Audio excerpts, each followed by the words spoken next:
Good morning, everybody. Happy Friday. Ben and Woods, 97.3 The Fan. Let's get our feds right. I haven't said that in a long time. Standard. Welcome into the program line. I just forget sometimes. We have a little video issue right now, but Paulie's got it figured out. We just had to reboot a computer, so we are still a radio program. All right, no worries. We are Ben and Woods. Great to be here with you this morning. Ben's very nervous. Don't be nervous. It's fine. You're going to be fine. Quit being such a pea about everything at this company. All right? Nothing's happened to me yet. You know? I'm upset. If I'm upset, I'm going to say I'm upset. Okay? That's it. That's how I roll. And if they don't like it, good luck. That's what I say. I mean it, too. You know that. I mean it.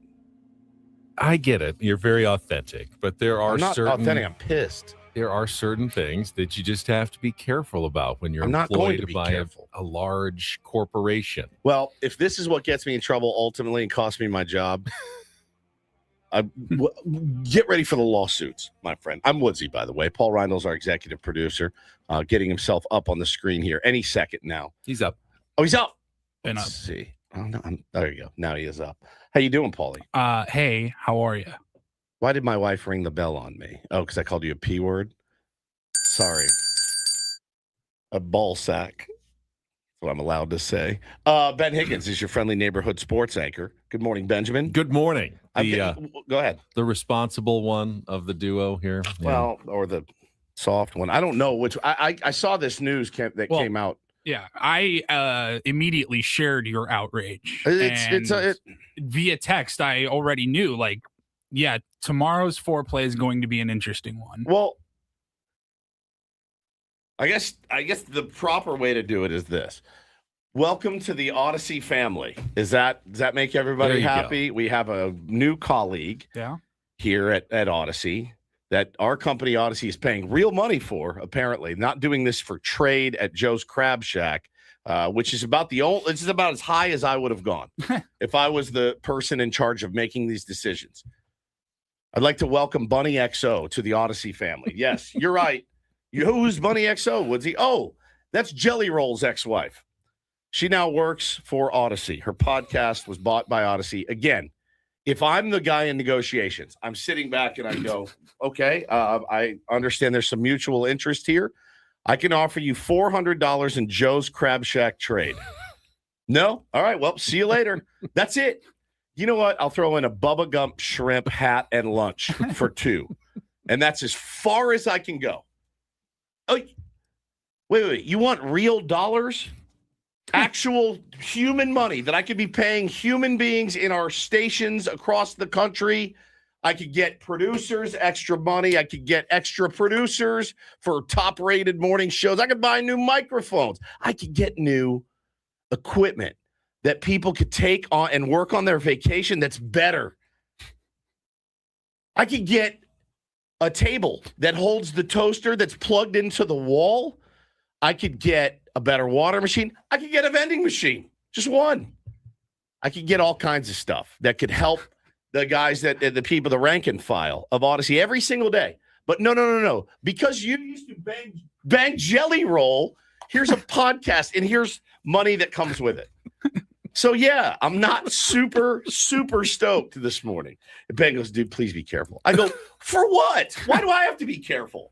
Because it was our CEO that made the announcement yesterday in a company-wide email. That I didn't know. I'm guessing she is probably pretty enthused about our new acquisition. That I didn't know. I did not know that. Okay? I did not know that it was an email. I didn't see that email. Did you not read the emails from the CEO of Odyssey? I saw a press release. That's what I saw. I didn't see any CEO email. Who did you think hired her? Well, I don't know. Not the CEO. This makes me feel worse. This makes me, I thought it was hey, don't worry. I'm a content master. I know exactly what I'm doing. You thought it was Adam's boss, not Adam's boss's boss's boss? Honestly, I thought it happened in Odyssey Nashville or something. And she's going to be on the platform. I don't know. The CEO actually. Someone in the upper floors in Philadelphia right now. That makes it worse. There's this morning show host at some sports station in San Diego who all of a sudden is questioning your decisions, Madam CEO. Terry John says, Steven Woods is on a roll. I am on a roll. I'm on a jelly roll. Okay. That's what I'm on right now. I saw this news and I went, because it's happened to us before. I mean, since we've been here, I can vividly recall like being in contract negotiations, going to my computer and be like, Odyssey has just signed the former cast of Who's the Boss to come in and for $4 million. Oh, good. Joey Pintaro is going to tell what it was like working with Tony Danza 30 years ago. And I just remember, I remember seething and being like, I'm in here fighting tooth and nail. I got people coming after me. I'm putting myself out there, and I got to go listen to Angela and Tony Danza talk about what it was like, in 83. And I just remember wanting to rip my shirt off. It's this, the way culture has become where your popularity is all that matters. And you can have a show, you can have a podcast, you can sign a deal like this. I mean, I remember hearing the first commercials. It was an Odyssey podcast when we got David Spade and David Carvey. Yes. Their new podcast. Well, it's not new anymore, but when it was new. Yep. And I like those guys, actually. They're fantastic. I don't know that I really wanted a podcast, but the whole promo was like, hey, what's up? It's me, David Spade. Yeah, we got a podcast, and I don't know. It should be pretty fun. Yeah. Not really sure what we're going to do on there, but we'll see you there. And you're just like, I feel like that's every celebrity podcast. Yeah. Hey, we'll just see where this goes. Really excited to be here. This could be anything we want it to be. They do have a shocking lack of a plan sometimes. Every single one. Well, listen, to be fair, we did pull a clip from Bunny XO's right, well, we podcast. can be fair. I mean, we haven't really listened to it, so no. I'm sure there is an audience for it out there. Let's. Yeah. Let's see what we've got. Let's see. My husband is ready to date. He is reared and ready to go. He's all hopped up on testosterone, let me tell you. And he's ready to go. So he's even started dating, which is great. I love that. Do you? So his DMs are open. Go to freaking his Instagram, JillyRoll615, if you don't know, and go send him a DM. Like, you guys, don't be scared. Everybody go hit him up. Shoot your shot. Shoot your mother. Make it good. Shoot your shot. I will be the ex-wife, okay? And we'll have a great time. Who's got the Adam Hawk girl who just sits there? It's like her version of Adam Hawk. AJ Hawk. AJ Hawk, I'm sorry, that just sits there and doesn't say anything. Okay, the podcast is called Dumb Blonde. I want off the ride, man. I just want off the ride. I want off of it. It's and just when you think like maybe we're getting back to our senses a little bit. No. Here comes Pat McAfee with his record. Here comes Bunny XO. Yeah. Can't wait to see her at the company Christmas party. Should be great. I would just say that it is a little bit. Insulting is not the right word, but it is. I was upset when you think about it. Like, we as a cluster here in San Diego, I mean, we've had to lay off like a handful of really good, hardworking people. Correct. Like 2 of the best engineers on the planet. In the country. Yes. Kelly Danick from Traffic. Like, it's a bummer, man. We've had to let them go. And then to get an email, hey, everything's great. We're really excited to announce Bunny XO's podcast acquisition. You're like, huh, okay. Yeah, here's that's a tough one. What's next? Odyssey. Bonnie Blue. Welcome to the gangbang with Bonnie Blue. Look, forget it. So, look, I just had to get it off my chest. So hopefully she brings in a new demographic and audience that helps us make tons of money, and we can invest that money back in our local station. Yeah. I think that's the overall plan, right? I guess. Well, welcome to the show. Welcome to the program. That's the Ben and Woods welcome. That's how we do it here on 97.3 The Fan. I'm sure Adam is livid. Probably knowing Adam. Well, hey, here's your shot. You can clip that and go ahead and send it to the CEO, and I'll be waiting for my pink slip or my phone call, whatever it is later. And, we'll see. But, man, it's just terrible. It's just a rough. Listen, this isn't even her fault. All of these. And I was joking about who's the boss, but not really. Like, it was. I wasn't sure. I thought maybe that was true. There was some. Do we not remember? There was some. Then again, if Alyssa Milano was one of our coworkers, I wouldn't hate that. That's true. But what was it? there was some. It wasn't. I don't think it was Who's the Boss, but there was something. There was very a show, and I was like, you're right. I was like, who asked for this? Nobody needs. Like the cast of Home Improvement reunites, or it was so bad, and they paid money, like real American money for it, and really sucked. It really, really sucked. So, and it didn't last. That's the other thing. You know, when is she going to run out of steam? These podcasts all seem like a great idea for a while. You know, that you get all hot and bothered, you get all fired up. I got a podcast. Would that last 6 episodes? You know, for real. You can only take a viral sensation or being fame adjacent.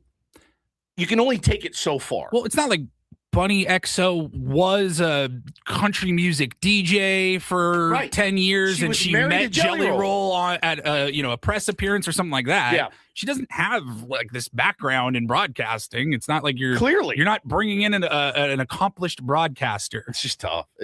It's in an industry where you're constantly going, I hope we're making the right decisions, right? Like constantly.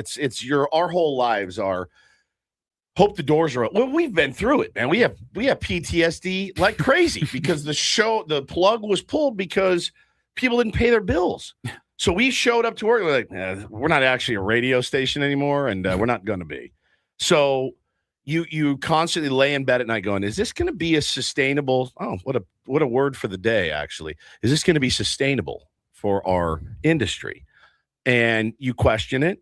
You come in, you do the best job you can. But then you see news like this, it makes you want to rip your hair out. You know, your bleached blonde hair. Makes you want to rip it from your head. So just had to get it off my chest. I mean, sports does it all the time. Like, you've never spoken into a microphone, but you played football or you played baseball or basketball. So we're going to put you in the #1 booth for a year and just see how it goes. Sometimes it does work. Sometimes it works. Some people can do it. Other people, they really struggle. Yeah, dude, it's really, really, really tough. Really tough scene. So I'm not, I'm just, it's par for the course. This is just the latest one. And it's not just Odyssey, by the way. The dudes across the street, man, they had that guy from The Bachelor the guy with your name, Ben Higgins, was doing a podcast. Nice guy, really nice guy, but paying that guy 150 times what you, Ben Higgins, I know because I got his checks accidentally. Yeah, that is right. That was like 12 years ago. Yeah, that's the thing. Those are the things that make me nuts. Abby Marley turns 8 years old today. That's Gary in the chat, his daughter. So shout out to Abby Marley. You're not going to get that from Bunny XO. I'll tell you that right now. No, you're not. Happy birthday, Abby. I want to thank everybody in the chat who chimed in this morning, like Dub J. Ben, great job in the Epic Wings Roundtable and the anchor desk last night. Excellent. Mr. Versatile. Grazion, Ben quarterbacking on the roundtable. Elite content, so smooth. Appreciate that. Are we only reading comments that fillet us? Sarah, or are we not? Ben is the man. I don't know how he does it all. Thank you, everybody. I really appreciate it. That Paul must have a huge wiener. He is so hot. Never seen a piece like that. I love those. Keep those comments rolling, guys. Yes, thank you very much. But I do have to come clean. Things don't always go as perfectly as I would like. Yeah. And now I'm fortunate because I was anchoring last night. But we do pre-record some of the things on Channel 10.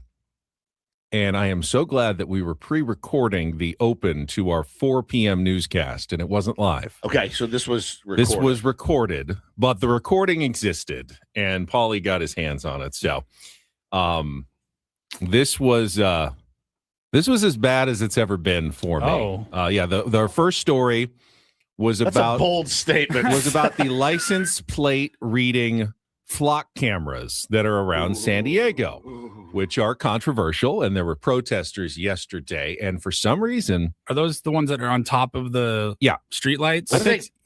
I was going to ask you guys this week, why am I reading all these controversies? Is it like red light cameras or is it something different? No, they just they read your license plates and then they send that data to basically law enforcement who can then quickly scan it and see if there are any outstanding like warrants. Oh, without seeing you or catching without seeing you? or anything. They just know exactly where you are. Like, we're looking for him. They've got a warrant. He's driving around. Go get him. How do they go get her. Oh, is it random?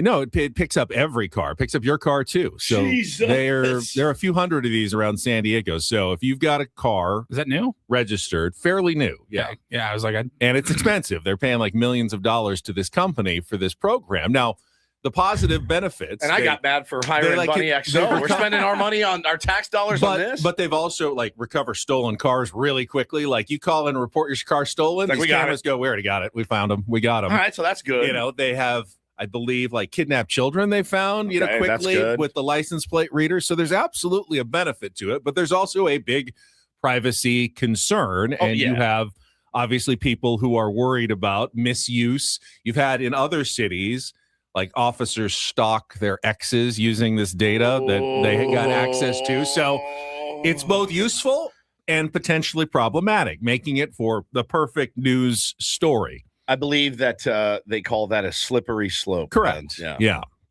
So this was me trying to do that story. Flock cameras are back in the spotlight in San Diego. Today, protesters calling for the city to pull the plug on the technology.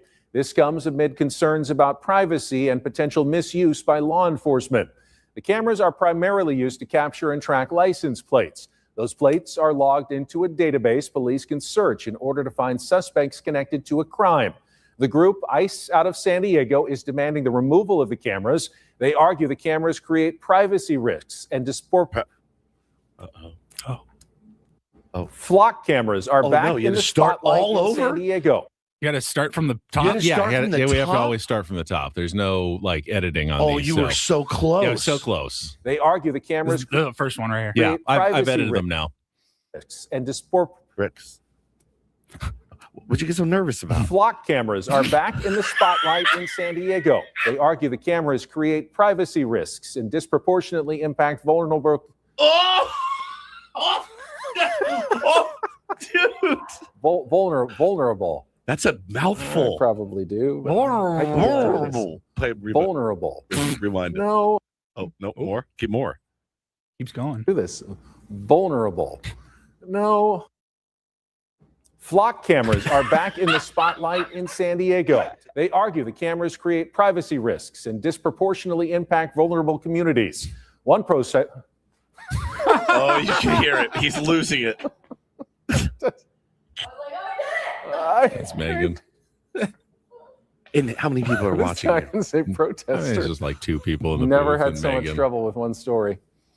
All right, take 4 or 5. Oh my God.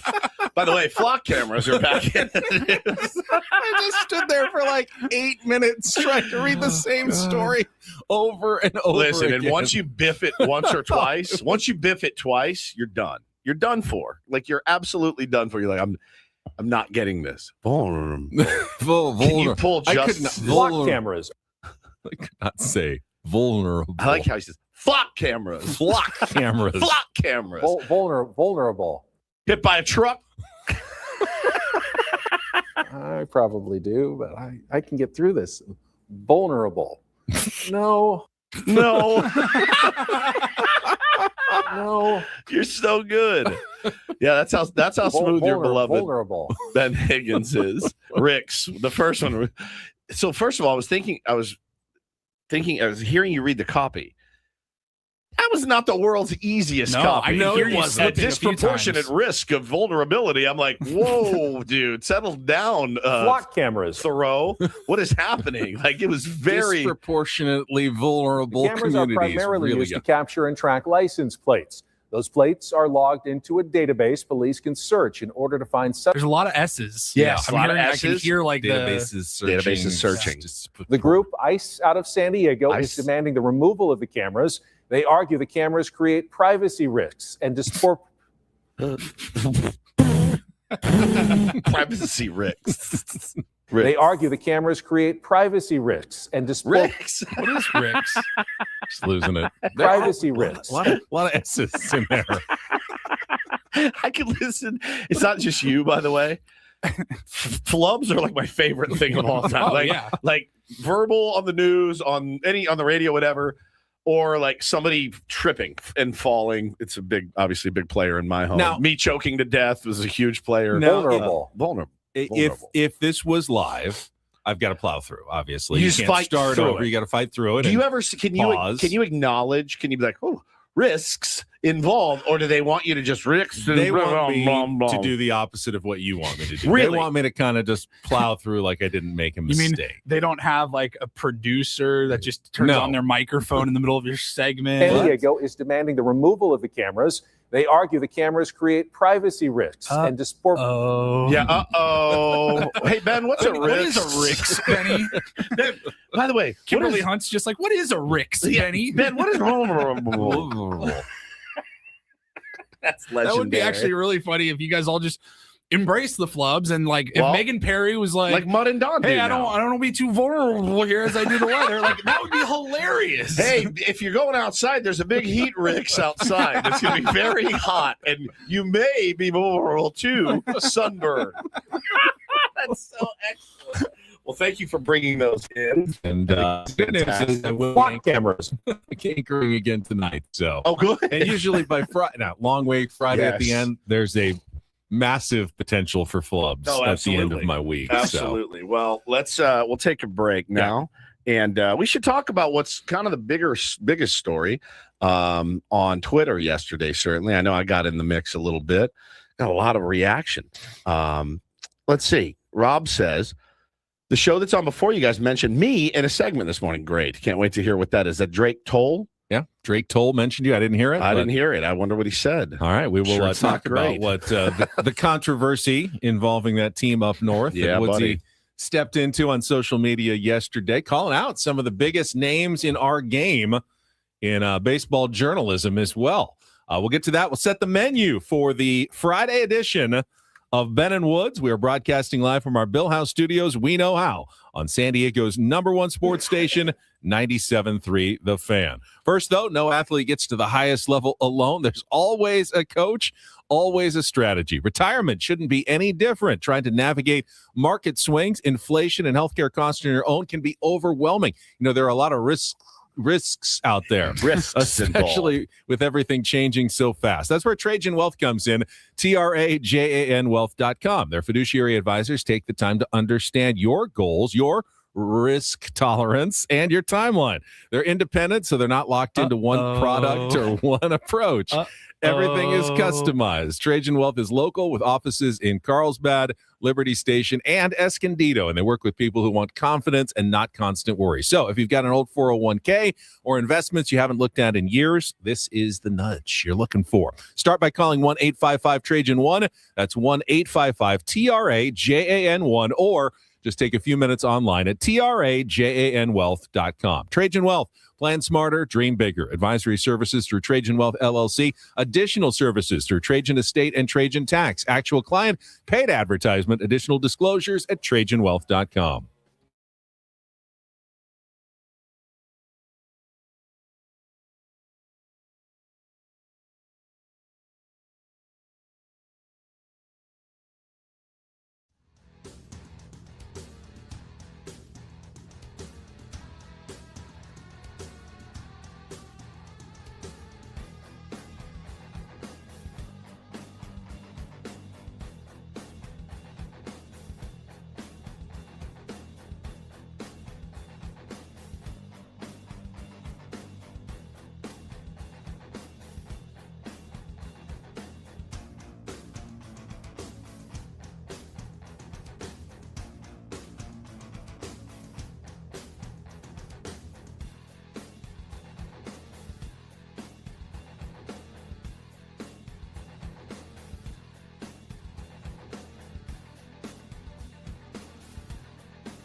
He just here. I'll show you a little. Just a little. Please don't. Just a little bit. What hurts on you? Nothing at all. A little bit. Not that now. So let's say whatever you're about to touch is the only thing. Let's say It's gonna hurt. Right? All right, yeah. Okay. Pretend your knee hurts. Pretend your knee. It's going to in a second. Right here. That is not pleasant. Hey, player, this is all yours. This room with this view.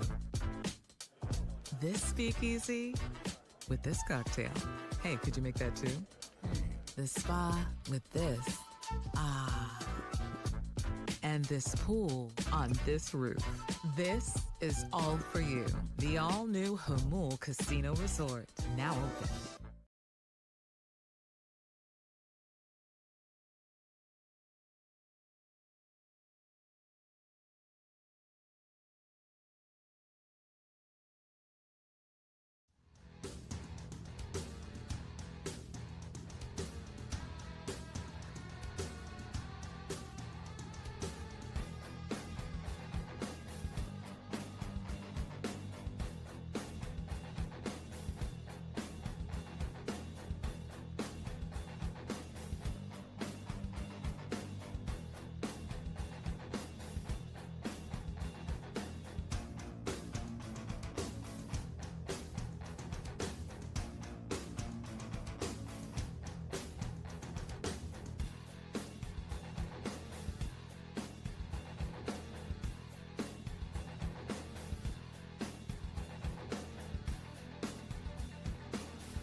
Good people regain control of their future when charged with a crime since 2010. Visit davidpshapirolaw.com. It was an off day for your San Diego Padres.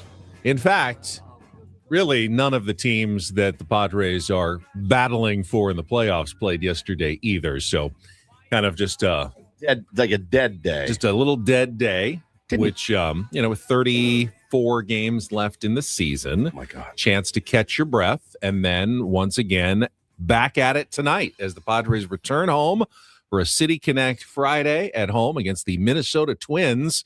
First of the 3-game series at 6:40 tonight, as the Padres will send, I believe, Casey Mize to the mound against Connor Prelip of the Minnesota Twins to start a 6-game homestand that will also see the Pittsburgh Pirates coming to town Monday, Tuesday, and Wednesday. I hope he's Connor Fatlip when we get done with him. Ooh, like that? That would be Do we nice. know, is it Casey Mize?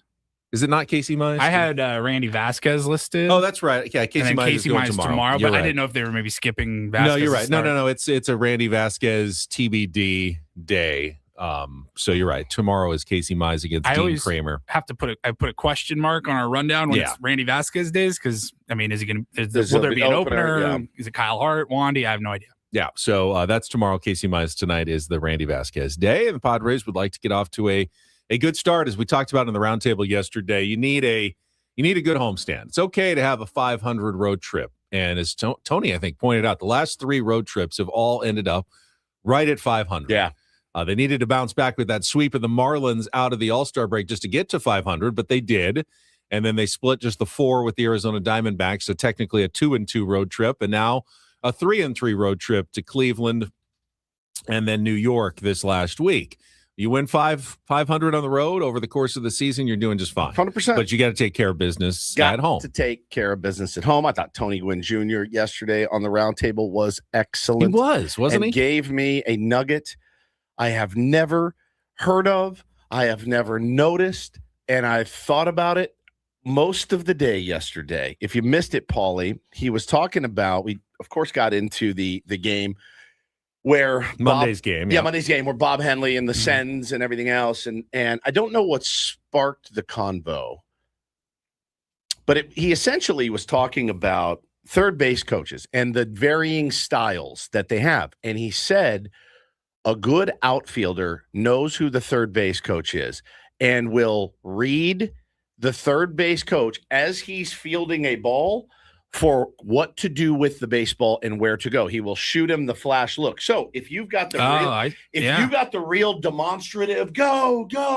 which I think I always assumed was the best way to do it. Like, hey, be loud, let them see you, visible as you can. You want that guy running around third clear. To see that send as clearly as possible, so there's no ambiguity at all. So I'm assuming, hey, get into it, man. Big old windmill if you're sending a guy home. Flan, bro. Yeah. Versus just like holding it to your chest and go. So he said that Bob Henley's style is one, and he does this intentionally where he's like, just with your like a little finger, just like a tiny little, just so that if it means a 1 second hesitation, a 1 second brain freeze of where am I going? Am I for sure going home?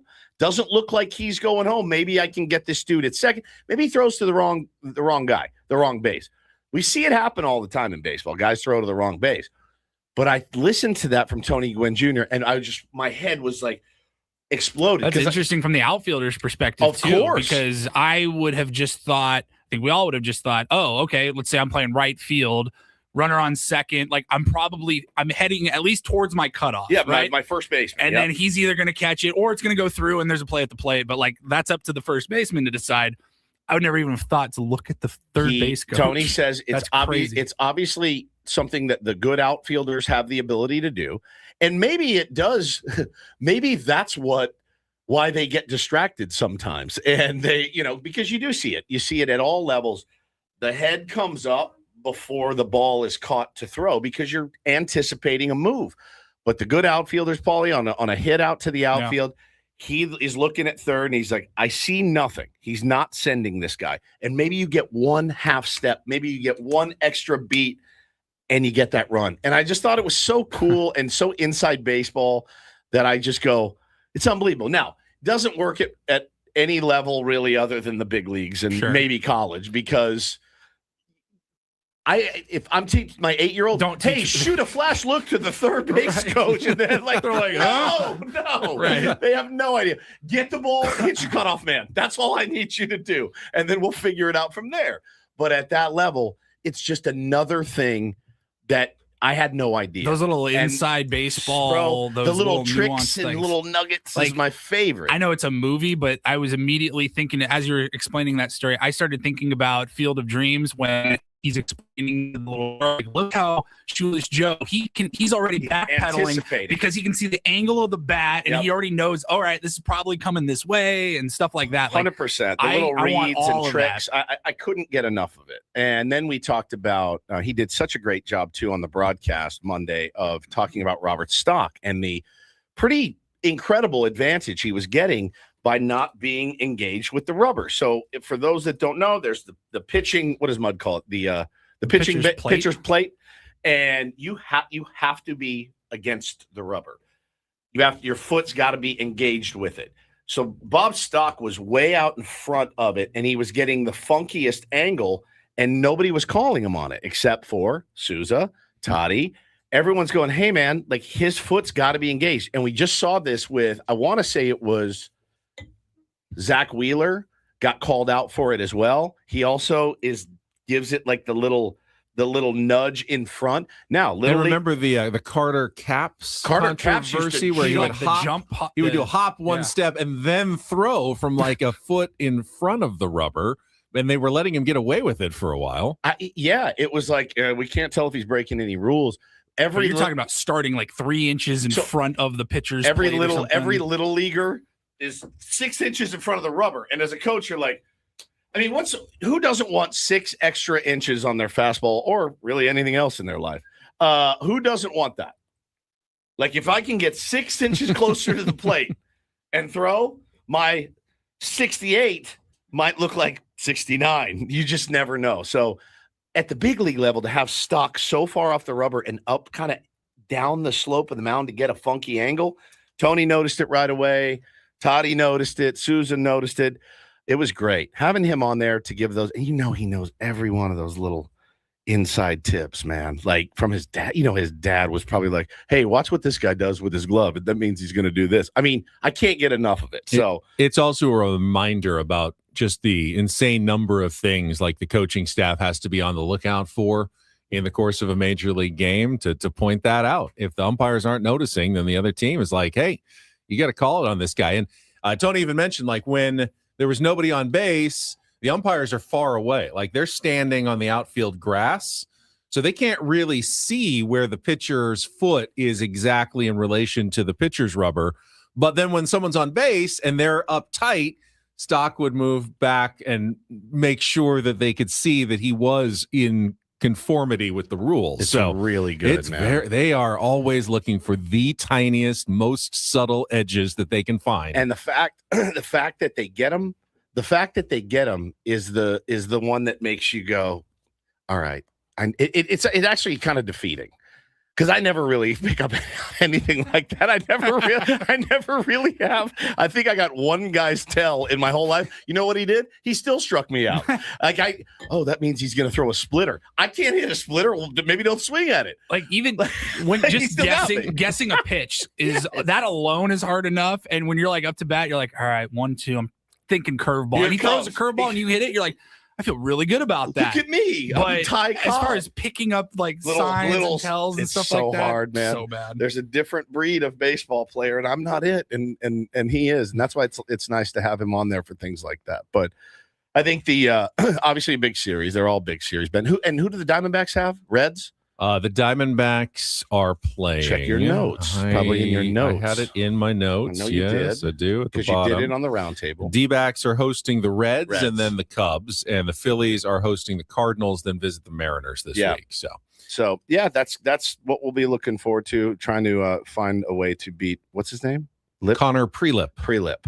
Get him tonight. So. All right, here's let's set the menu for the program. First, baseball coverage on 97.3 The Fan is presented by Xfinity. Score the most reliable Wi-Fi. One price, 5 years, guaranteed. Xfinity, imagine that.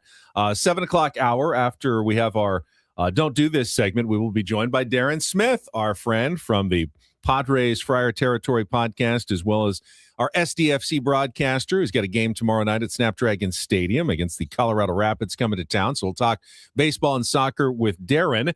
And then in our 8 o'clock hour, after we play Take on Woods, it is the SDCCU Management Report. It's not big bank banking. It is better. We will be joined by Padres General Manager Josh Stein, updating on everything post-trade deadline, injuries, the new draft picks in the minor leagues. We'll talk with Steiner coming up at 8:40 this morning. And then how Joe Musgrove is doing. I mean, Woodsy already kind of broke the news yesterday. According to his sources, they're targeting the Pittsburgh Pirates series. Says my source. Which would likely mean Wednesday, I would think, for Joe's return to the mound. Now, that's always up in the air based on how he feels. Gotta throw well in whatever his next assignment is, presumably tonight, either for AAA El Paso or AA San Antonio. But if he comes through that, then you would think he'd be on track to throw Wednesday on the big league level for the first time in nearly 2 years. But we'll ask Josh Stein, where's Joe at? Where is he going to be tonight? And what's the plan going forward? That is coming up at 8:40. 9 o'clock hour, Reindl Report. We also just had a big announcement from the San Diego Seals that we can get into as well in our 9 o'clock hour, and then get you ready for the series against the Minnesota Twins. Just give you guys a little update on our yesterday guest that went dark on us. That was Eno Saris, and he's fine. He's fine. He was sick. He said sick as a dog. Texted me about an hour after the show ended, and he goes, "I am so sorry. I'm sick as a dog." I said, "Dude, all good. We'll catch you next week. Yeah, rest up, take your time." And he actually did text me. He goes, "I could probably do tomorrow." And I go, "Well, I'm not going to plan for that or bother you about it because you're sick. Like, if you wake up and you're like, I feel 100% better, I'd love to come on, text me. But other than that, we'll catch him next Thursday." Yeah, fair enough. For sure. And no, please do not lump Eno into the other terrified journalists that are afraid to write about the Dodger scandal. I got an email yesterday that said, "Man, this is getting weird, Woodsy. I saw your tweet." So yesterday, and it is weird. I'm sorry. If you, a Dodger fan, hears this and you get pissy, you have to admit. Okay, let's set the stage on where we are in the baseball season. Exciting time in the baseball season? Not exciting time in the baseball season. Exciting time. Pennant, how many games left? 34. 3 of the biggest names in the sport of baseball. Ken Rosenthal hadn't tweeted in a week. Let's talk about this tweet that got nearly 2,000 likes, Woods. That's it's got some traction and may have even sparked some action from one of the 3 that you mentioned. We'll talk about it right after a quick check of traffic here on 97.3 The Fan. From the 97.3 The Fan Traffic Center, here's your latest traffic update. San Diego heading to the airport, no delays on the 5 for you. And then 805 northbound National City from 54. Your conditions look good so far this morning. With your San Diego traffic, I'm Fonseca. Okay, we are back. That was easy. Thank you, Fawn. Is that one name? Is he like a one-name traffic artist, like Cher? Or is his name Fonseca. Like Fonseca? Because every time he says that, I'm like, Vaughn? And then he says, Fawn. Fonseca. Not sure. I don't know. He's not in the building, so I have no idea. I don't know where he is. He could be in Davenport, Iowa. I have no earthly idea. So I do know Bunny XO has a podcast, though. I know that. Here's what Woods tweeted yesterday. Maybe something happens. Maybe it doesn't. But you can't deny that it's incredibly weird that Ken and Jeff and Bob, who tweets about the Dodgers more than their beat writers, have not said a single word about anything related to the latest financial scandal. And even in MLB. Even more strange, Ken Rosenthal's last tweet, you guys, period, was on August 15th, which, by the way, is when all this stuff broke. Ken Rosenthal. Maybe he's on summer vacation. In the middle of a pennant race? I hope he took his equipment.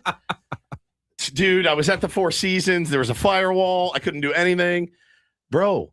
Yeah, I was like, well, maybe he's not super active. He's very active. August 14th, August 13th, it was a Dodger story. August 11th, August 10th. So yeah, August, definitely active. August 14th, he is at Dodger Stadium. August 13th, he is doing a Friar Territory with Alana Rizzo. I mean, you couldn't be more in bed with this team.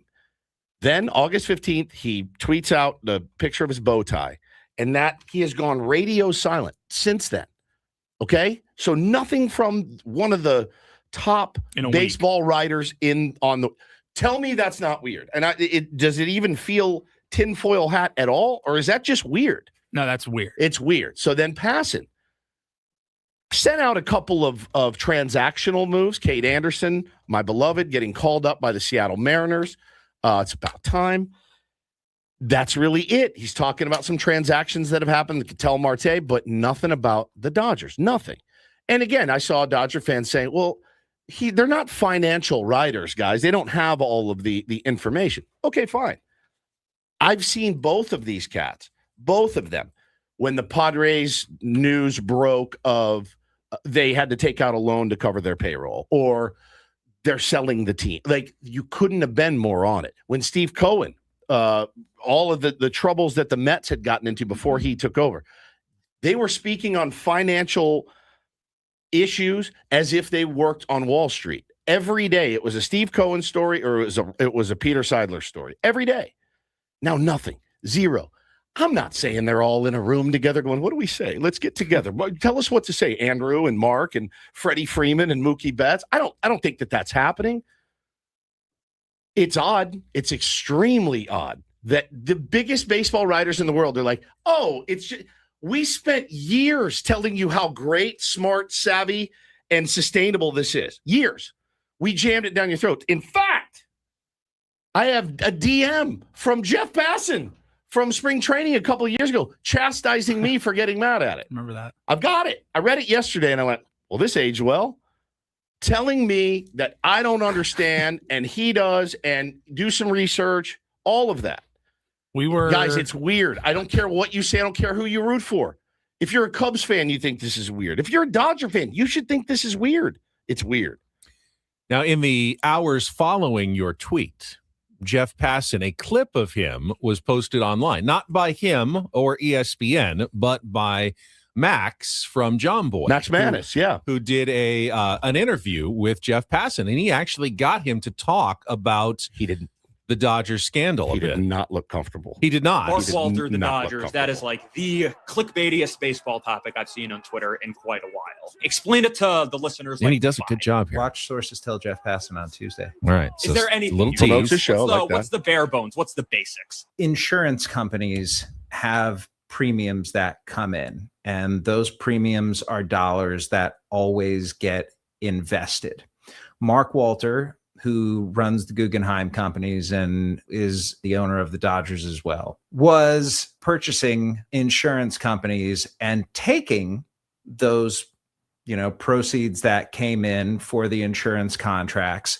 And when you invest those insurance contracts, you can do only a finite amount in other businesses that you own. These insurance companies that were owned by Mark Walter and other people involved with Guggenheim were taking a much larger portion of the money than they were reporting to the government in disclosure documents and reinvesting it back into companies that they owned, like the Los Angeles Dodgers or like the Dodgers television contract and things like that. And so what the government is looking into and what the allegations are saying is that there was self-dealing and potential fraud going on here. And that's what they're looking into. How much cash made its way back to the Dodgers, that we're not quite sure yet, but it was clearly part of this whole financial ecosystem that the Dodgers created. All right. So this is the best explanation I've gotten about what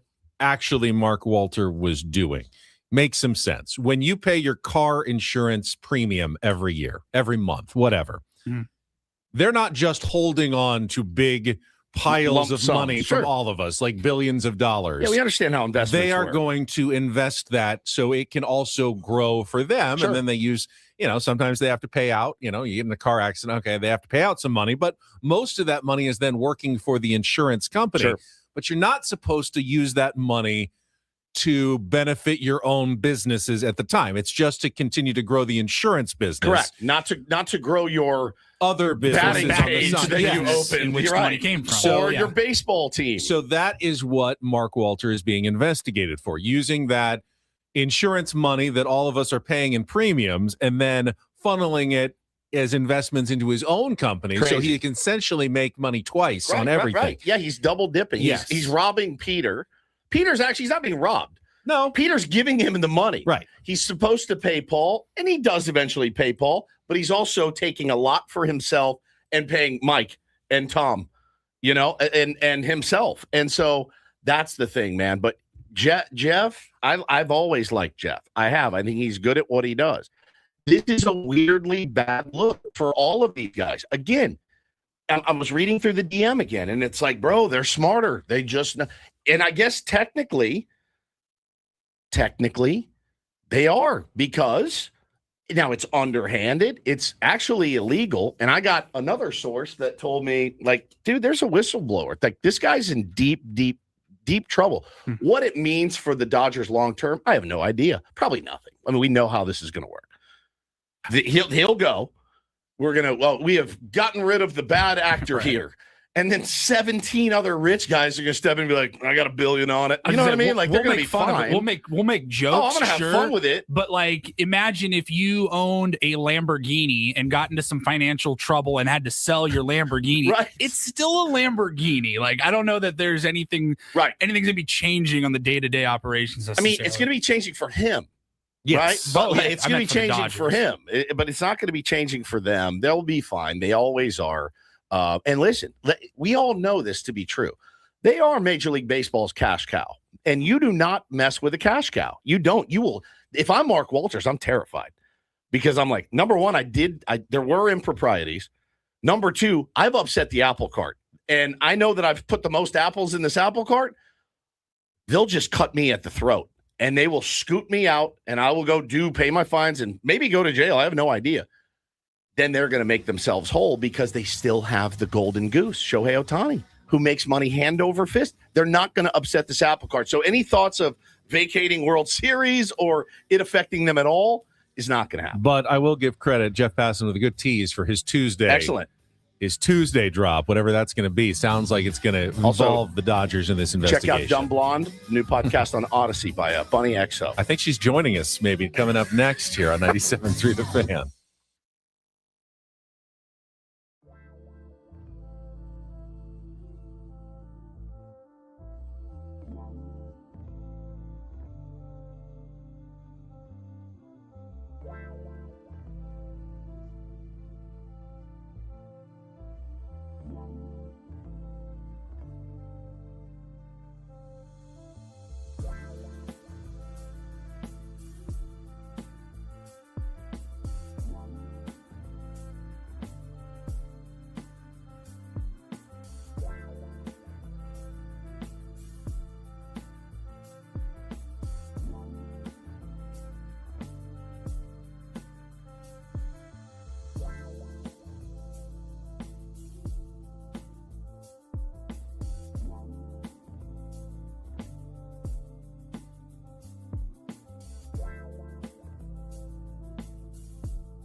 don't know if he wants his name shared, so I won't share it, but I'll read the end of it. He says, you can't protect against somebody breaking the law. He said, the reality is the law is supposed to protect against kind of what the Dodgers have done.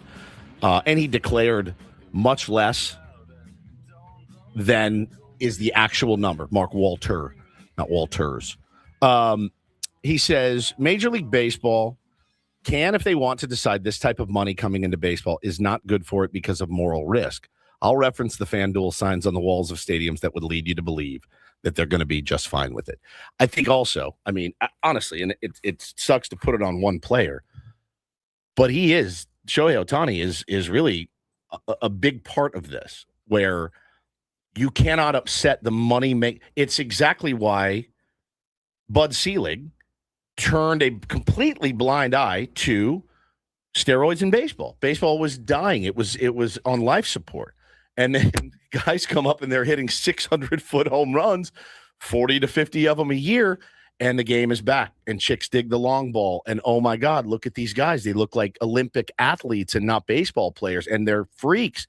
And Bud Selig knew exactly what was going on. He was the owner of a baseball team. They all knew what was going on. This is nothing new. This is nothing new. That you protect your golden NFL goose. Protecting Tom Brady. Of course. David Stearns, rumored to be protecting Michael Jordan back in the 90s. Yeah, you know what I mean? Jordan's innocent. But Jordan had nothing. Off the court. Paulie, off the court issues that whatsoever. man went home and went to sleep and worked on his game. Him and Dennis Rodman, they had Bible study after every game. No, there was no Bible study. He went and worked on his game. Okay, that's it.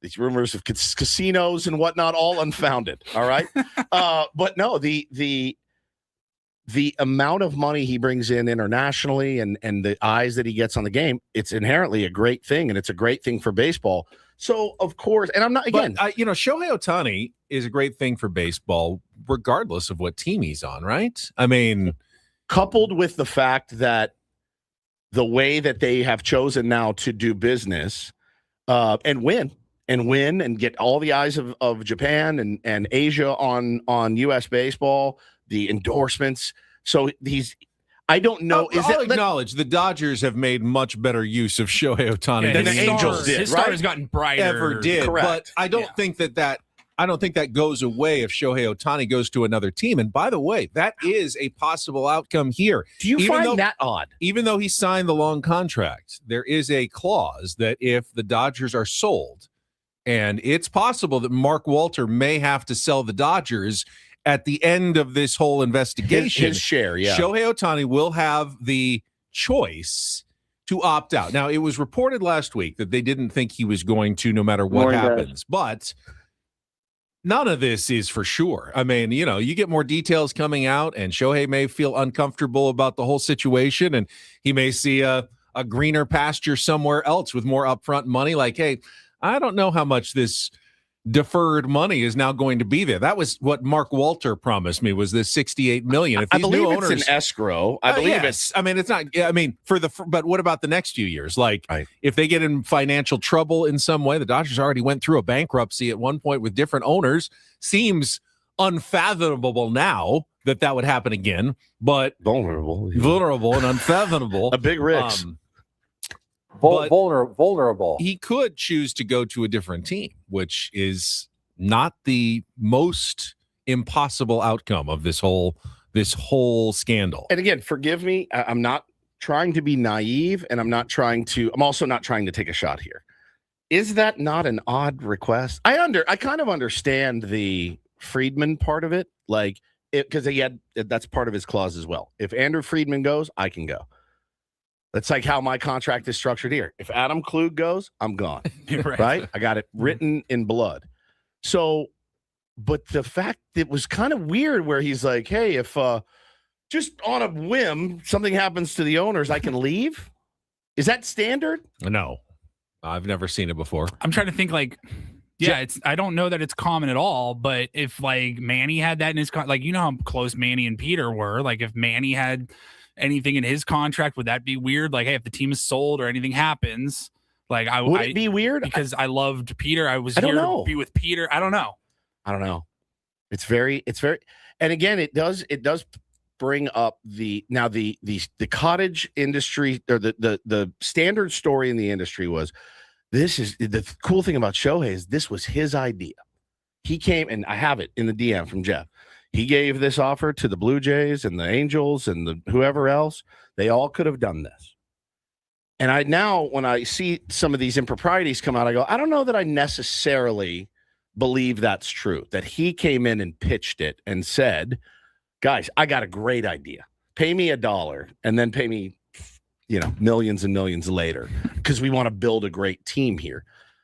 I just don't know that I buy it anymore. I don't know that it was his idea. I believe it in that Shohei, if he's smart, which sounds like at least, how smart could he be? Didn't he lose $14 million? If I'm to believe all that he wants me to believe, you haven't noticed this? I've had your ATM card for 6 months, and I've been Paulie and I've been pulling money out to buy baseball cards. Someone around him knows enough to monetize Shohei Ohtani. Yeah, he's making. By the way, he's probably making over $100 million a year right now in endorsements. Easy. So he has no reason to need any of that money up front.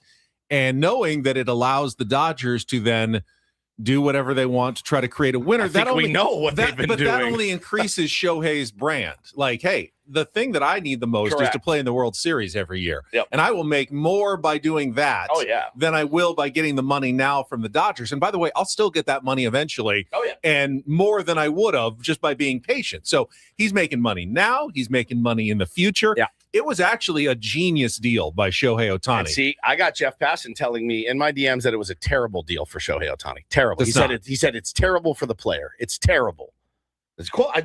I'm not going to publish his DM. I think it's a genius deal by Shohei Ohtani. I can show it to you. Or whoever negotiated for him, knowing how much he can make by being on a prominent Dodgers World Series winning team, that it just opens the cash faucets around the world, especially in Japan. And then, basically the $68 million that he's going to get for a decade, that's just like a 401k, basically. Like that's extra retirement money, but I got plenty now. I got plenty in the future. He could go and be a hermit in the 2040s and just continue to make $68 million a year doing nothing. He doesn't have to be on a billboard. He doesn't have to go to a promo shoot, and he'll still be making money, tons of money that decade. I think it was a genius sports deal. Media celebrates Bobby Bonilla Day. Just wait for Shohei Ohtani Day every year. That is it's like a gross national income of countries, that he's going to be getting paid out, once a year or whatever. But no, it remains a really fascinating story. And again, Dodger fan listening, and I know you're plentiful. I heard you call. I heard you making fun of our sick owner, our dead owner, our loan, the poverty franchise, all of it. It comes around. It really does. The thing is, I was thinking about driving yesterday. Nothing is ever as good as it seems. That setup, that situation, having the entire sports media world covering for you, carrying your water, telling everybody. And it was kind of the way that they told people too. It was like, you're an idiot. Your owner's an idiot. Also, he's cheap. Then our owner said, we're going to spend money. They go, well, you can't spend money like that. You can't do that. That's not sustainable. Well, it turns out a Ponzi scheme isn't sustainable either at all. And so I think it's good. It's a good lesson for all of us. The beating of the chest, and I've been guilty of it myself, the beating of the chest can come back and bite you in the ass. It absolutely can. It's happened to me in my life, 2023. Padres, I will never forgive you for all I had bruises on my chest from how much I was beating my chest about how great this team was going to be. And I learned my lesson, which is why the Padres win 14 in a row. And I'm like, I don't think so. I don't know if they have it. We're all scarred by that. In that DM you read, you also mentioned the tie-in to the FanDuels of the world, Prize Picks. That to me is another issue separately. I don't know that there's anything different that Major League Baseball could do. I don't know that you're the most impartial to talk about that. Well, I mean, you know what I mean? Let's be honest. Well, right? I mean, are you morally opposed to gambling or not? Do you think it's okay to gamble? I think it's okay to gamble, but I think the proliferation of gambling in baseball is a bit hypocritical. I do. I think, it's their number one rule. What if a commissioner came in and said, "Hey, man, this is going to sting. It's going to sting, but I think it's better for the game long term that we distance ourselves from sports gambling in our game, promoting it, right? Like you don't see Seagram 7 ads out there anymore, Benny. You don't see vape ads out on the billboards at Petco Park. You distance yourself from certain things, I think, if things start to get out of control. And I think we can all agree things have gotten a little out of control in the game. I guess from my perspective is if Major League Baseball is not partnering with any of these sites, it doesn't stop any of the gambling at all. It doesn't stop. No, of course not. It continues on. People continue to drink Seagram 7. Why don't they have a big bottle, hit it into the Seagram 7 bottle? Why? They have plenty of Bud Light ads and all kinds of different Marlboro ads as well. Hit it in tobacco, but we don't put baseball cards in them anymore. Hit it into the Marlboro box, and you'll get a pack of smoke. Truly, like, well, where's the line? That's not a moral choice that Major League Baseball made. That's a law that they can't advertise in stadiums. That's the same with hard alcohol. They're not allowed to do that. Right, so there's if laws. they were, they would do it. So what about in Vegas? You know those little cards that you collect? Yeah. The girls on the street? So we're not morally opposed to it, right? But could you throw it up, like call Bunny for a good time tonight at 702-555-1212 out at a ballpark? Or is that something maybe we shouldn't promote for kids? Well, you're not going to stop it. It's going to happen.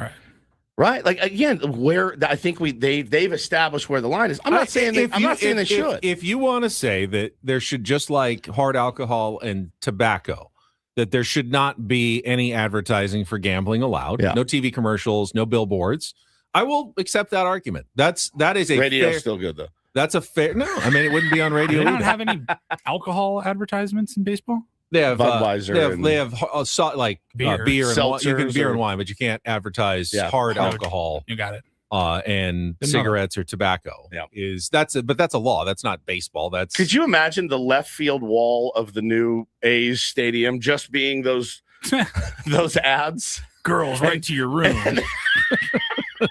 And they rotate behind home plate. Behind home plate, it's like a different car. Those trucks that are just billboards behind them. The billboard truck. You're like, what? They're gonna do it anyway. They're already out there on the strip. Every time we're in Vegas, if I see those buses or the little trucks driving down, I'll just go, babe, it's only $120. That seems like a pretty good deal. Come to your room. She is gorgeous for $120. But it should not be up to companies whose jobs they're trying to make money, Odyssey included, to say you need to take a moral stand against this. If it's legal, and we've decided that online gambling is something that you should be able to do responsibly, and those companies are allowed to advertise, you can't make it on Major League Baseball or a radio company or a television station to be, well, we're not taking your money. I mean, we legally can, but we're not going to take your money because we have some issues with it. That is not even, like, to me, a discussion that's going to happen. I don't think it will either, until someone tells them you are no longer legally allowed to take DraftKings and FanDuel and Prize Picks ads. There will be those kind of ads all over the place. Yeah, I mean, and maybe it was just kind of a straw man argument at the end of his original point about, listen, if I had to guess how baseball will react to this and what they will do to their cash cow, my guess is they will protect them because, as you've now seen, betting is now legal around the ballpark or whatever. And so, yeah, I think maybe doesn't hold the most weight, but it certainly is something to think about. And, there have been commissioners, Ben, in their time that came in and said, this game needs to be cleaned up, whether it be from illicit drugs. There was the cocaine craze of the 80s. They had to come in and clean that stuff up. Then there was the PED, the 80s, then now, the money. If you've got the owner of the world's biggest franchise potentially under under investigation for a Ponzi scheme, and you already have another owner, I think, that was involved in a Ponzi scheme before. Yeah, I think there could be a commissioner that comes in and says, all right, we gave you guys the golden goose. You blew it. We're cleaning this thing up. I'd be in favor of it to get this garbage out. Let's give a little update on a more wholesome baseball story here before we get to Don't Do This. Yesterday was supposed to be the day that Sweetwater Valley Little League began play at the Little League World Series, as well as the team from Tijuana. Both of those games were rained out. And I don't think they played at all yesterday. It was just a washout completely in Williamsport. So both games have been rescheduled for today. In fact, the team from Tijuana already underway. They play early game, and they are up 5-0 in the top of the fourth inning against Sydney, Australia in their opener. Don't think they're televising the early games. Maybe it's streaming somewhere on ESPN, but I can give you the score update. It is 5-0 Tijuana. Meanwhile, the team from Sweetwater Valley will play at 9 a.m. this morning against Davenport, Iowa on ESPN as they get their run started. So both of those games will be early and done before noon today as they look for opening victories in South Williamsport, Pennsylvania. Excellent. Can you imagine having to wait? You finally get there, and then you got to wait. Nothing worse. An extra day because it's your stomach. It rains all day long. Kids didn't care. They probably went and played and had a great time sliding down around the hill on the muddy hill. Yeah, it's a lot of fun there. The coaches and the parents are like, "Oh my god!" It's so much more excruciating for the coaches and the parents than it is the players. The players are about to have the time of their lives. So I that big hill that you see them sliding down. I did it once. Yeah, on one like a piece of cardboard. How'd it go? So it was not rainy at all. It was very dry.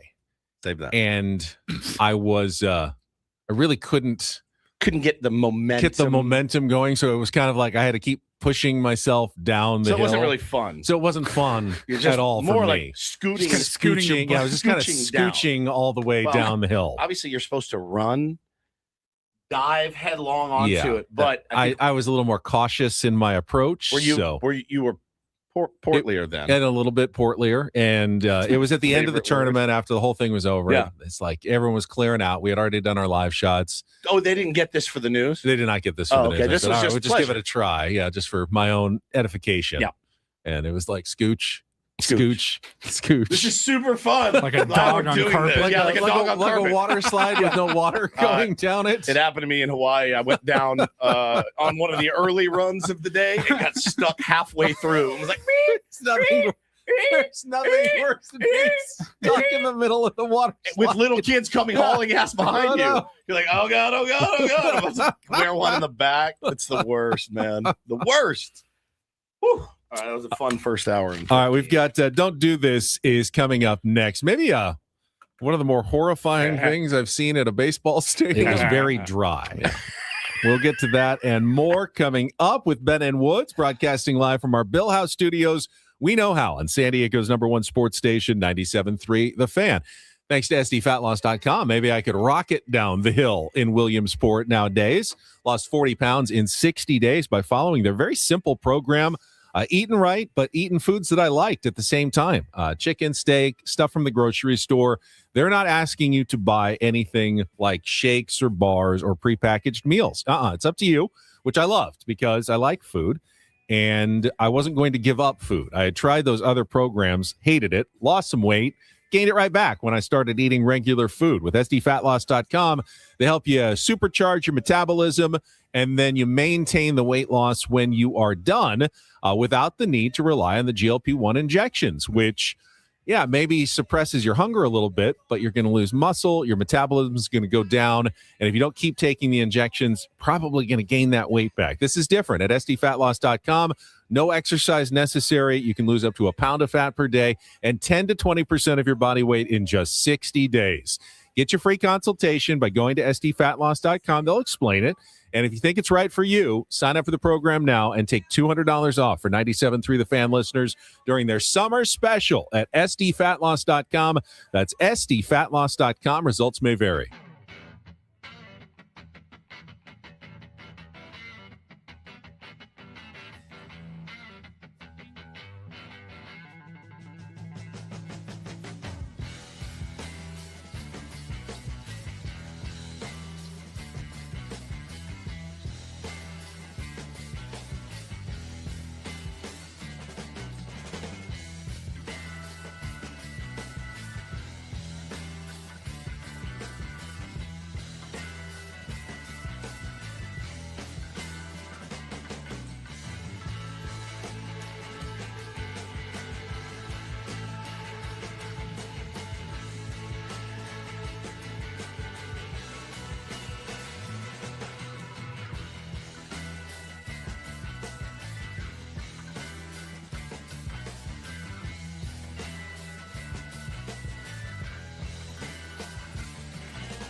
Okay, player.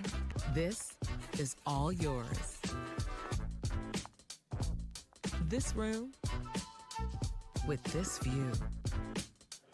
This speakeasy with this cocktail. Hey, could you make that too?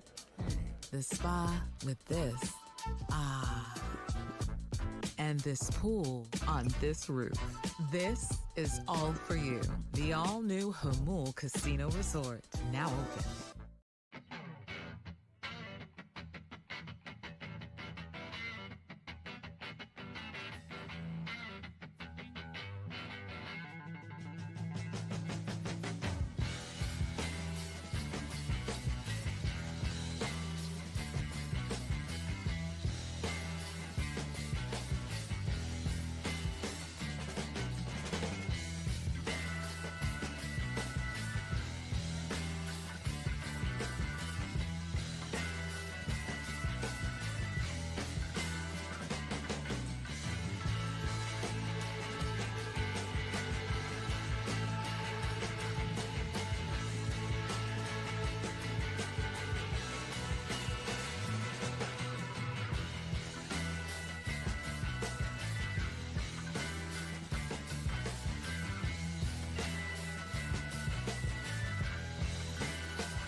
Ben Woods brought to you by David P. Shapiro, criminal defense attorneys helping good people regain control of their future when charged with a crime since 2010. Visit davidpshapirolaw.com. Darren Smith will join us coming up just after the bottom of the hour. First, though, I will kick things off for DDT today with one of the more horrifying things I've seen at a baseball game. Now, this was Citi Field. I don't know if the video was taken during the Padres series or before it and posted during the Padres series. But, well, let's just play it. We'll describe for everyone who's listening on their radio. It is the I didn't even see that part. So it's the flotsam and jetsam that you get under the seats at a ballpark, peanut shells. And there's a little hand that just creeps out of this hole. It's a raccoon, and it's trying to grab shells and peanuts. Shells. I can't believe that the person who's sitting there is not, like, running away. Like, the feet are there. They see it. It's there. Oh, they're into it. They like put a hot dog down the... They're shoveling. They're shoveling stuff down the hole, and the raccoon is just gobbling. Loves it. So, but the hand... It's the hand. The hand looks like something from a horror movie coming out. I thought it was AI. You know how they do bits in baseball games now where they have, like... Remember that we all tuned into a game and there were people like sitting there in the same. Remember some movie? It was a marketing thing. I thought this was AI for because Halloween's right around the corner. I was like, oh, cool. The man that lives under the stadium is coming out, and I'm gonna see it probably because there's a man that lives under there and he reaches up and he has a creepy death hand. I think almost every stadium has an issue of some sort with rodents and critters that make it their home, but that one was particularly horrifying. If you were a bird or a rodent, you come back in your next life. Where are you hanging out? Yeah. Ballpark. It's pretty close. Petco Park. You can do a lot worse than Petco Park. Yeah. Good weather. Good food. Plenty of food. Plenty of wasteful food. There's people waste their food. Though, because, they're going to want to exterminate you if they find you. So you can't really feel comfortable at all moments. There's a restaurant, though, I've eaten at a couple times in Point Loma. I think it's called Point Loma Fish Company. Does that sound right? Point Loma Seafood? Maybe. It's right there on the water. Yeah. Good. You walk in and it's amazing. It's great. 85,000 birds. We sat outside one time. The guy next to us, the seagull swooped right down, grabbed the dude's oysters or whatever and just split, and everything goes flying. So it is. I mean, Oracle Park, like after a day game is over, it's like a Hitchcock movie. That's right. With the birds that come in and just are absolutely love that place. Vicious going after all the leftovers. I love both of those places, Oracle Park and that restaurant is phenomenal. But you have to eat like you're covering your test in school. I've had the experience. I think told about it a couple of times. Golf course squirrels have gotten so aggressive. Like they will open your bag. Yeah. They find your like golf bag and look for snacks. Like they will unzip zippers and like start going in and rifling through your stuff to see what they can find. You leave like a sandwich in the cart, Snickers, it's gone. Yeah. And they know where to go to. It's always after the turn. So they all live like on the 10th green and the 11th tee where they know you'll have the squirrel community. Food in your cart and you're leaving to go putt. And then you come back and you go, what happened? Where's my hot dog? Where's my hot dog? It's gone. They got me. They know exactly where to go. They got me at Twin Oaks one time. They got took my hot dog and some chips that were in the thing, and I was like, and it's already after the turn, so you can't go back and get more. They know. They wait after the turn for all the snack eaters on the golf course. Absolutely brilliant. All right, so I've got an update to a Don't Do This story we did earlier in the week. Ketel Marte, it has taken some twists and turns, the Ketel Marte situation over the week, but I think it's all resolved now again. Placed on the restricted list when he did not show up for a game. Now he has been sent back to Arizona. He got an injection in his left knee for inflammation. They hope he can return from the injured list in the 10 days, the minimum 10 days. But what really spurred it, like they were, I'm going to give them a lot of credit. They were as upfront with this as they could have been. Mike Hazen the next day went on a radio show, talked about it. Tori Lavullo was obviously like, they're not going to share every detail of what's going on mentally with Ketel Marte. I don't think he is 100%, in the right headspace to finish the season. I think it's fair to say it was strange that all the reporting on Monday or whatever that was, hey, he's missing. We don't know where he is. And then all of a sudden, guys, his knee's bothering. He's back in Arizona. That was weird. Kind of weird. Certainly. But there's obviously this has happened before where he feels the need to run, and it happened. His house got broken into. So anyway, as caring as the Diamondbacks have been, though, and up front, did you see Derek Hall, the president of the team yesterday, said, "Hey, he owes us both an explanation and an apology." Well, I think before there's any thought of him returning to the team, and I do think that was resolved because they all sat down, got in a room as. It's what usually works. You get in a room, you hash it out, and that I think it's going to be okay at this point. They're saying we went in there, we talked about the situation, and it's a personal issue still. We're going to keep it private, but we're all on the same page now. He's going to get the shot, and we're good to go. So it's I guess a good update. But yeah, man, I root for Ketel Marte if he's going through something. I hope he comes out better on the other side. Finally, do this.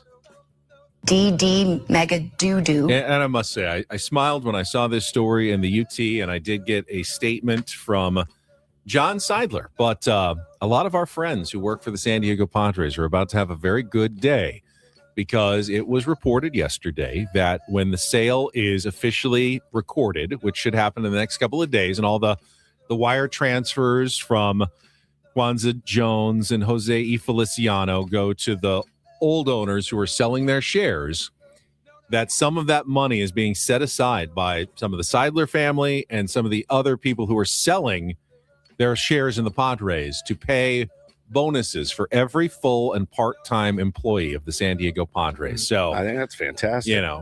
PR, people who work in operations. I mean, our friend JoJo at Fantasy Camp. These are all Padres employees. I don't know what the total number is, but John, if you're listening, it's REINDL. We are not. There's no E on the end of it. People think we are been Padres accused employees. of it. So here's the problem. I was just going to say, if we get bonuses, then you'll know we are definitely compromised. I've been accused of this before. Just paid Padres employee. It actually goes the other way.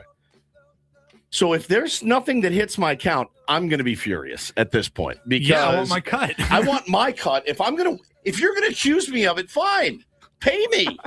Pay me to do it. I know you told me last week you have memorized your routing number and account number, so you can give that to the Padres right now. Mm-hmm. Here's the statement though from John Seidler. Quote, "The success of this franchise has always been about people, and so many dedicated individuals have contributed to the growth and accomplishments of the Padres throughout our family's stewardship. This bonus is a way for our ownership group to say thank you to the employees who helped make that success possible through their hard work, passion, and commitment to our organization and our community. We are deeply grateful for everything they have done and the role they've played in the Padres' growth over the years." One final nice gesture from the Seidler family as they, not completely out. I know some of them are staying on with at least partial ownership, but from their control of the San Diego Padres, one more good deed. It's just always a good reminder to take care of your employees when you can, right? Mm-hmm. Always a good reminder. They're going to work harder. They're going to want to be a part of your organization. Take care of them when you can.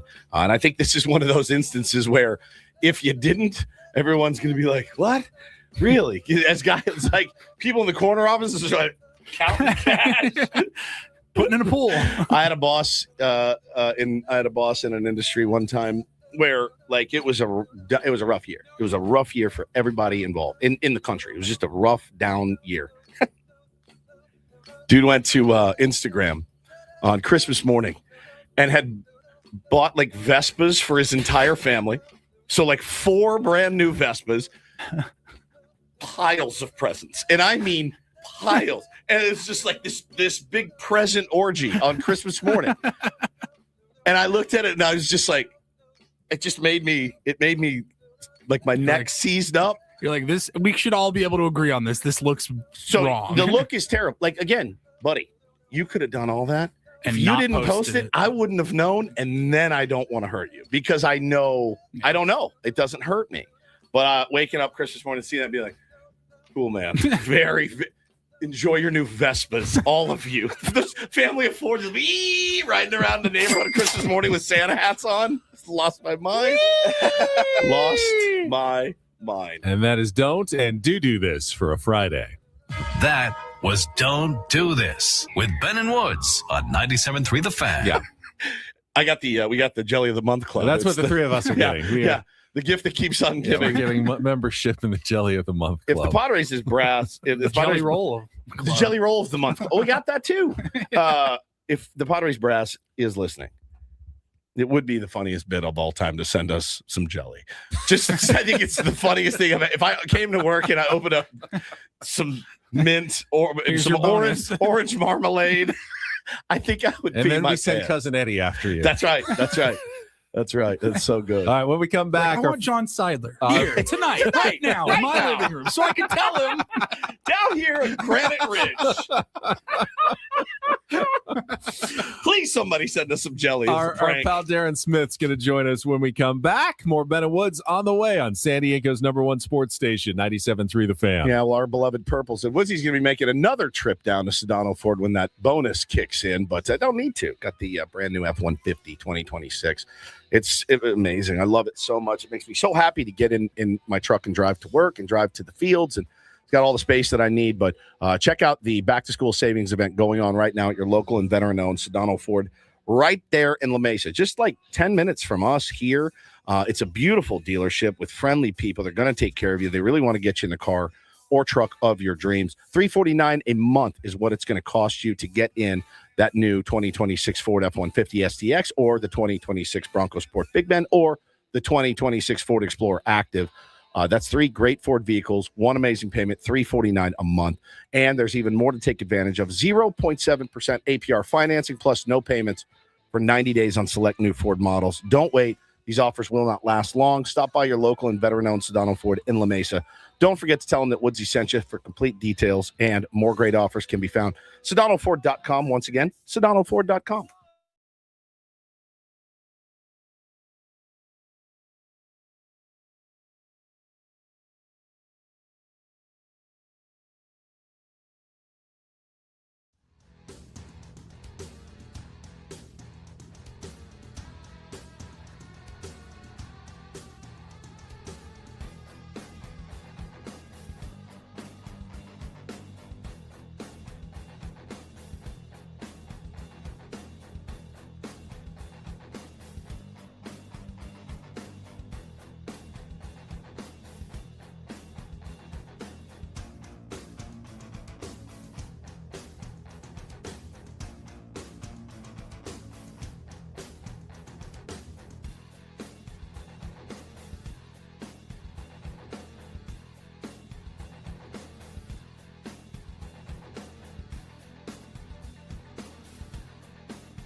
He just here. I'll show you a little. Just a little. Please don't. Just a little bit. What hurts on you? Nothing at all. A little bit. Nothing. Now, so let's say whatever you're about to touch is the only thing. Let's say it's gonna hurt. Right? All right, yeah. Okay. Pretend your knee hurts. Pretend your knee. It's going to in a second. Right here. That is not pleasant. Hey, player, this is all yours. This room with this view. This speakeasy with this cocktail. Hey, could you make that too? The spa with this. Ah. And this pool on this roof. This is all for you. The all-new Hamul Casino Resort, now open.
All right, looking forward to Fridays every single week because it's always our chance to get to talk to our friend Darren Smith. So let's go right out to our SDCCU fan hotline. It's not Big Bank Banking, it is better. One of the voices of SDFC, also the host of the Friar Territory podcast, is with us. Good morning, Darren. How's your week? Good morning. Good morning. Yes, always a pleasure to be here. You guys have so many listeners. I swear, every week I get a text from somebody either before, during, after this segment, somebody who's listening in. This week it was my pal Chuck Acuna. So shout out to the great Chuck Acuna, a South Bay legend from his high school days as a catcher. Big fan of the Ben and Wood show. So shout out I love to him. it. Thank you, Chuck. Yeah. Did he play in the Little League World Series? I mean, South Bay? I don't think he did. He is, but there's a bunch of guys down here. Actually, it's funny because I work with Adrian Garcia Marquez, who was a really good player himself back in his high school days. And these guys all knew each other. They all played against each other. Benji Gill was one of those dudes as well. So there's a whole crew of people down here who were South Bay baseball, high school baseball legends. Adrian's right in the middle of that group as well. I love that, man. And it's a different. We're playing a team this week from the South Bay, my 9U team, and you'll just see. I told them you're going to see a different kind of baseball, and it's awesome. And learn as much as you can from those kids, man. It's just different and it's cool. I love that. I love that difference. And there's a difference, Darren, in many cultures in all these different sports. Soccer, obviously, being one of them, and baseball being the other one. I listened to what's his name? Bob Kendrick was on the Behind the Smoke or All the Smoke podcast, and he was talking about the cultural explosion and how the games were all played the same game but played differently, and I love that about sports. By the way, great podcast. They've so really good. They leaned crush in. it. They have a new baseball channel they crush specifically, and their baseball stuff is just as good as any of their other content. I couldn't recommend it. It's excellent. Yeah, I mean, for a those. podcast that was just like a bunch of former NBA guys getting high and telling stories, it's turned into really one of the great media success stories out there. It's so good. It's so good. And the way that he tells the story of like the Latino players, the way that they played, the Afro-Latino players, the way that they played, and then the African-Americans and how they played the game as opposed to the white people, how they played the game, how it all come together. Soccer's a lot like that too. Yeah.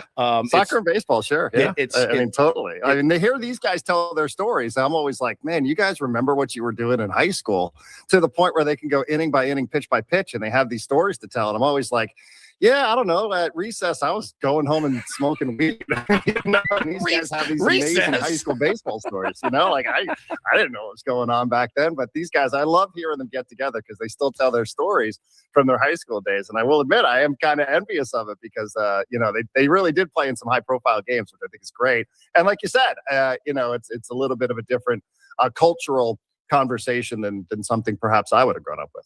So Darren, I watched the entire SDFC game on Wednesday night at Portland, and my takeaway is whatever they're paying Anders Dreyer, it's probably not enough.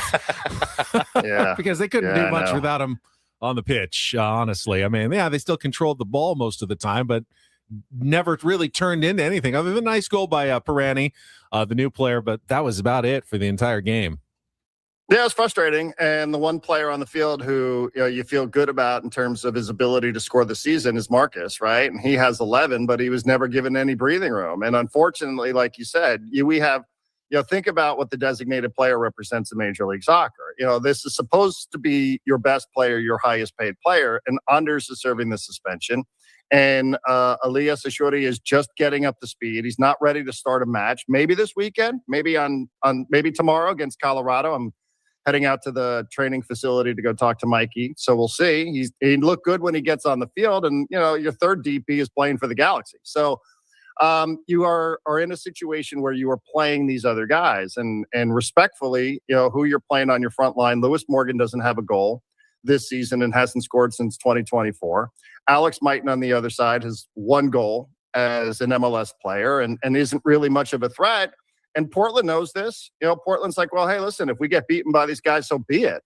And they just took away Marcus. And like you said, Pirani did some things. I mean, listen, they did a lot of things well. Mikey's not blowing smoke when he says that the team is doing some things well out there. But what they are not is they are not ruthless. They are not dangerous yet in front of goal. Is that going to change when you get your new DP, a shorty in there, and you get Marcus and Anders all humming? And now Pirani looks like he brings something different to the table. I hope so. I hope so because got 14 left and Colorado is one of these 6-pointers. They're 4 points ahead of us. These other teams in the West are starting to fall apart. Seattle's in a free fall. San Jose's in a free fall. Real Salt Lake just sold its best player to Crystal Palace.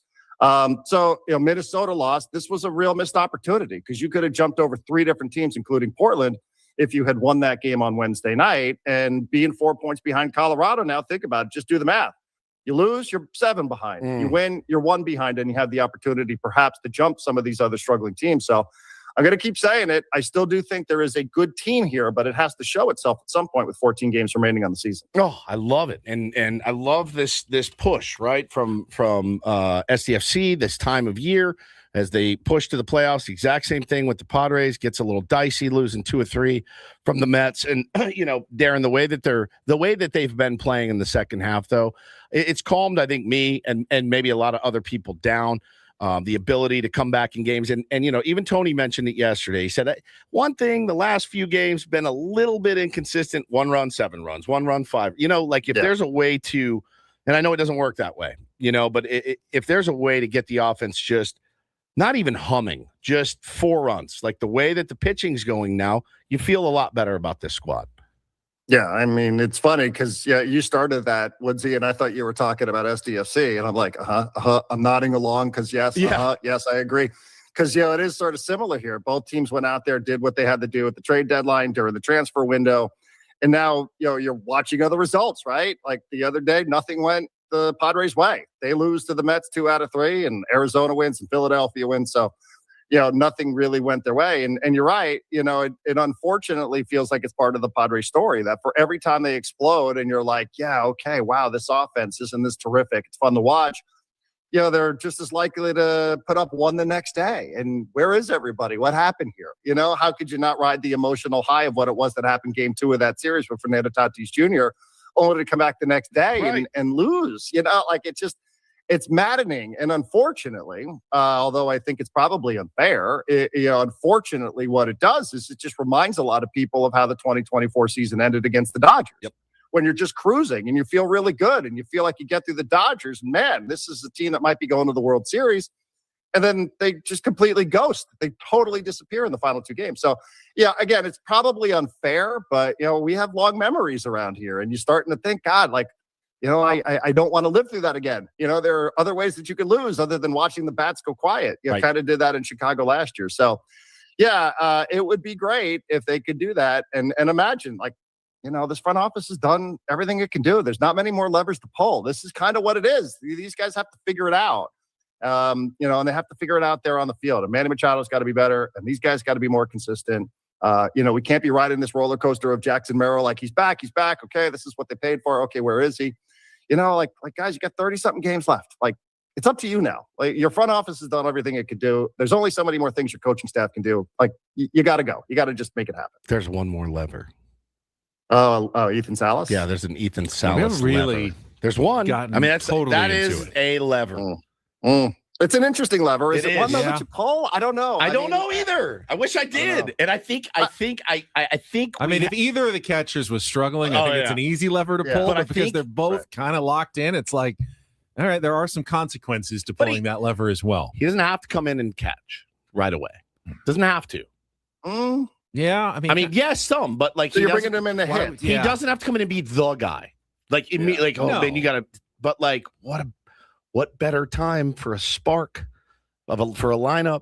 Yeah, Samad Taylor coming back. I think that's going to be great. And if he does what he did, great, no problem. I just don't know if he's an offensive spark yet. He's hitting I think he's really well. Consistent. He puts together bring him up here good more player. for his bat though, or for the spark, or just because here's the thing, and it's an interesting part of the conversation. And I was asked this yesterday by Marty, and I kind of dismissed it because I feel like Ethan Salas, should he come up? Should he not? Is replaced by yourself as the sort of the conversation that we need to have whenever we need to fill segments. Yeah.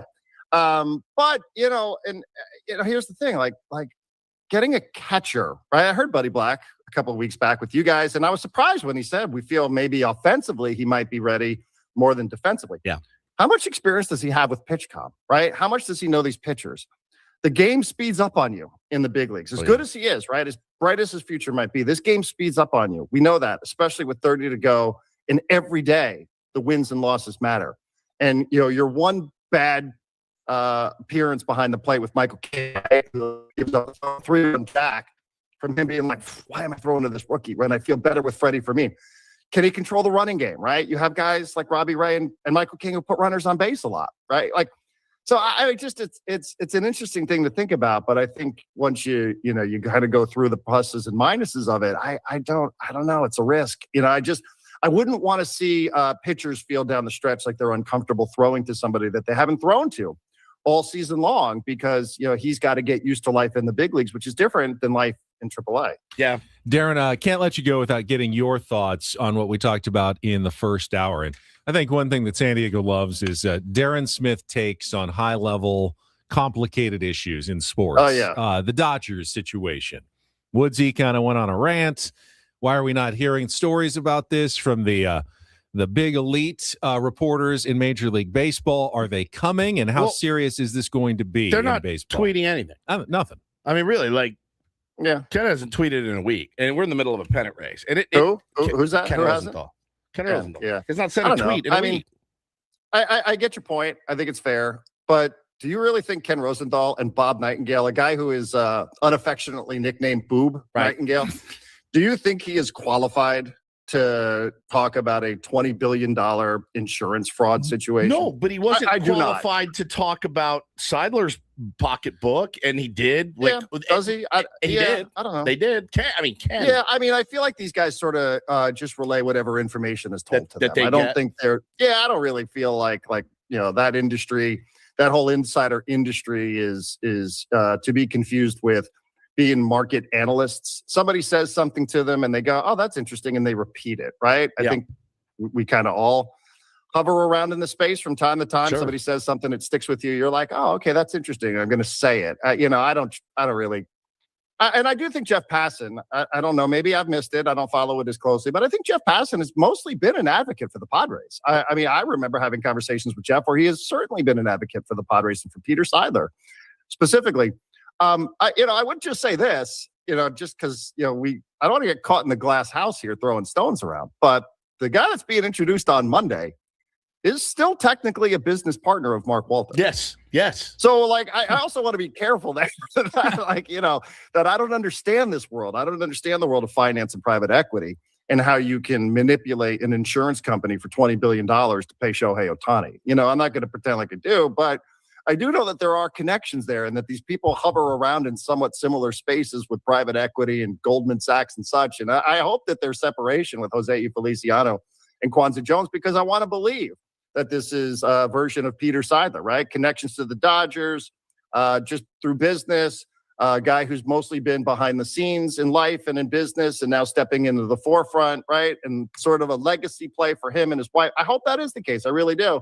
But, I also am not naive enough to be unaware of the fact that he still technically is in business with Todd Boehly and Mark Walter. Sure. And, I don't know. I hope that there is truly this Cold War and these factions inside of Chelsea Football Club, which, by the way, starts its season on Monday while Jose Feliciano is having his press conference in Petco Park. I think that's interesting. That's very interesting. I hope that there is some separation there. I really do, and I'm optimistic about that. But I also will say maybe there was a reason why this vote was sort of kicked down the road a little bit longer. I don't know.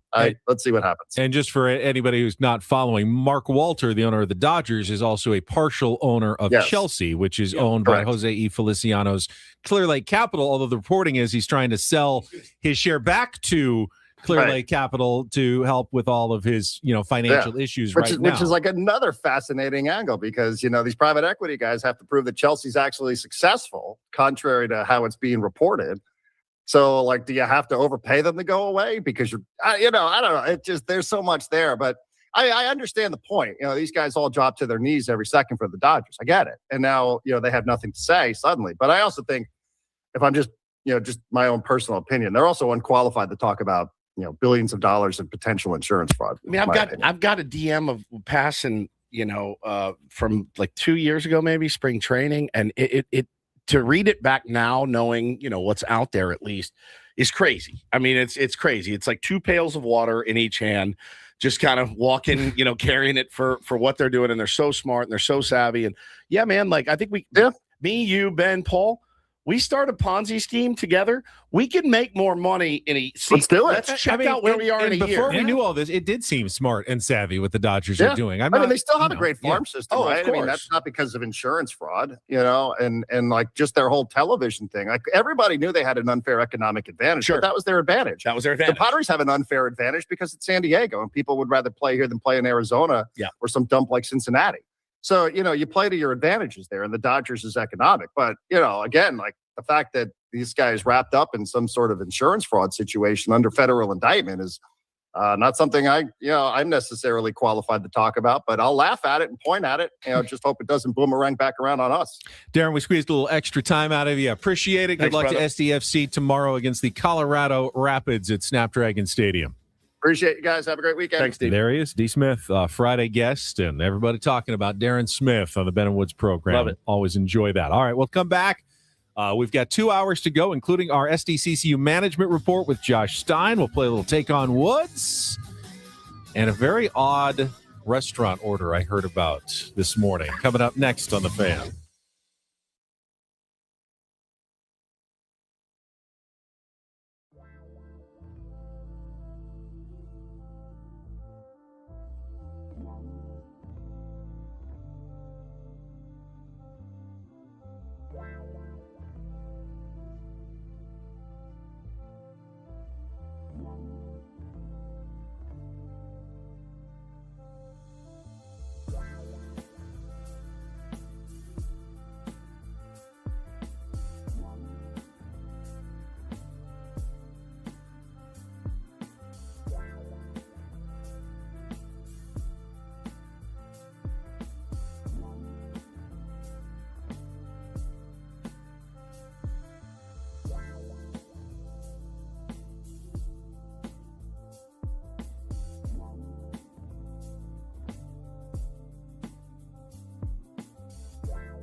right, my friends, we are halfway home on a Friday. Yeah, went a little bit long with D. Smith, so we're starting the reset a little bit late, but nobody cares at this point.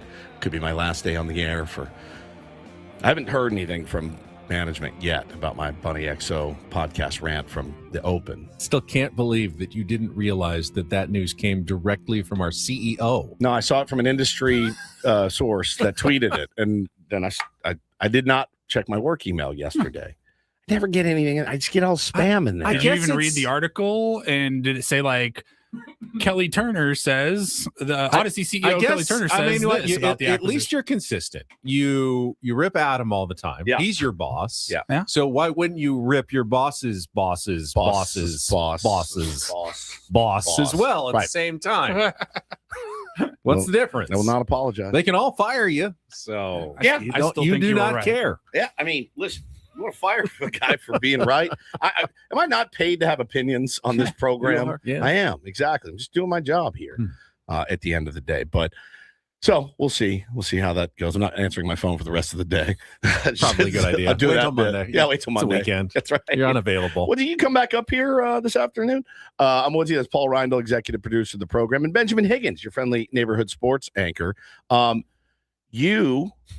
I want to talk quickly, though, as we're on the subject of email. I'm not the only one here that doesn't know how to work email either.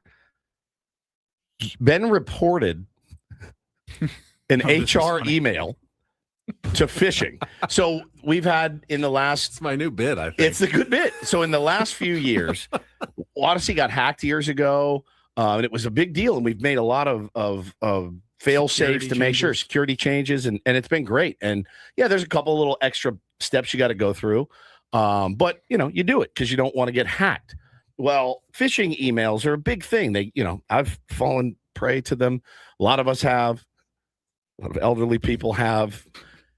So we have a thing on our email where if you think it's phishing, there's a little hook at the bottom, and you just click on the hook, and you say, "I think that's a phishing email." Well, this was an email from our official HR person saying, "Hey, listen, if you're going to be driving in any work capacity, and that means driving to a remote, driving anywhere, driving to spring training, we need to make sure that your driving record is clear. Like, we don't need a bunch of people out there with warrants and things like that."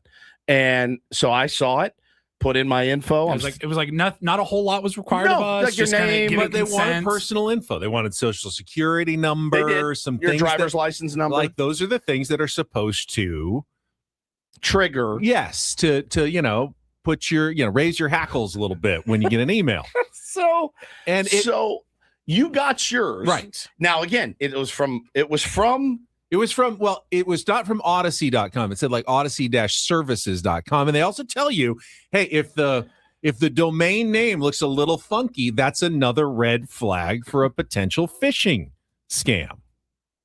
So I just clicked the hook. So maybe you maybe did feel justified in doing so. I was not going to get scammed. They try to catch you. So do you just do that with every work email that you don't feel like responding to or dealing with? That's a good bit. Sorry, Adam. I thought it was phishing. Yeah, you're right. It came from Odyssey Services LLC, background verification request for Stephen Woods. Never heard of it before. You have somebody sniff. Maybe you were right. But you're sniffing around your background. But here's the problem. Ultimately, it was a legit email. Yes. But once you click the phishing thing, when you click the hook and you submit it to phishing, it's gone. You don't get it back. It's not in your trash. It's not anywhere. It's gone. So now they're like, "Hey, is there a reason Ben Higgins?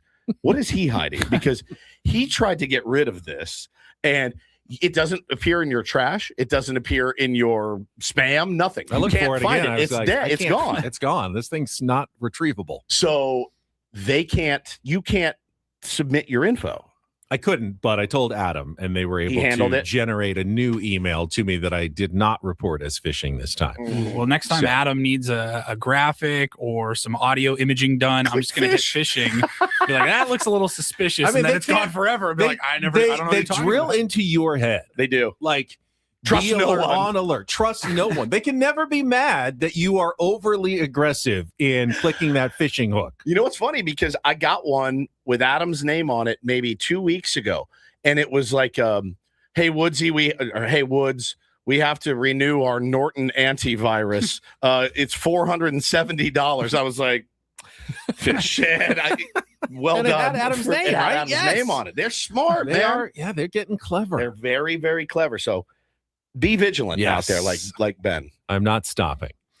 So I got this text from my buddy Scott, who's on vacation this morning, and I'm a big advocate. Like, order what you want when you go to a restaurant. Sure. Like what sounds good to you. Yeah. What feels right. I should not be sitting in judgment of what you order. Everybody's got their own preferences, But things they you like do, and dislike. and you are. But it's just do a lot. impossible sometimes not to do this. And Scotty, he and his wife eat out a lot. So they sometimes will comment on what the person at the table next to. Did you see what Sure. they ordered? And this one actually got me. So they're sitting down for, I think, lunch. They're in Scotland right now. Yeah. And they sit down at lunch and he says, You'll never believe what the guy at the table next to us And this just ordered for lunch. This is a common bit from him. Yeah. Occasionally get these from him. And when he told me, I was like, what? So, starter and an entree. Okay. So the guy says, I'll start with the tomato soup. Perfect. I mean, nothing weird about that. Cup or bowl, sir? Yeah, cup of tomato soup. I'm going to start with the tomato soup. I mean, I wouldn't eat That it, is- but delicious for some. But I mean, and it's kind of coolish, even in the summer in Scotland, like warm soup, delicious. And then for my entree, I'll have the bowl of chili. He doubled up. Paulie just blew his mind. I'm sorry, what? You're starting with the tomato soup. For and dessert, then you're going to finish it up for with dessert, the I'm gonna bowl of chili. do the bread bowl of clam chowder for my dessert too. You realize that chili is just gussied up Tomato tomato soup, right? Like for the appetizer, I would like your Cobb salad, and then for my entree, I'm gonna have the Caesar house salad. I've never seen that from anyone. I have never heard of it. Both courses of soup. Can you imagine? Ooh, yeah. I'll start with a garden salad, and if my entree, I want a Cobb salad. I mean, it's Like, just sure. It's just so unheard of. I It's just so funny. stopped in my tracks. Good point, Jones. He says it's only acceptable at Olive Garden. Yeah, where you can I'll try the different soups. That blew my mind. Okay, so tomato soup is very watery liquid, it's right? You can thin- almost it's drink thin it, soup. right? It's thin. And then you have a meal of chili, thick beef, and Tomato soup, they could give you a straw, and that entire bowl could be clean. yeah, for sure. And then the chili is more of a meal. But it is odd. It made me laugh so hard. And I go, why is it making me laugh so hard? Dominic said, a flight of soups. A flight of soup. I would be into that, actually. That's something I might order as one appetizer. A If it was flight of soup. 4 little shots of soup or 100%. something. I All love 4. You know what I I mean? guess I just would have never even thought it was possible. I know. But I But wonder if the waiter was like, blown my mind. are you sure?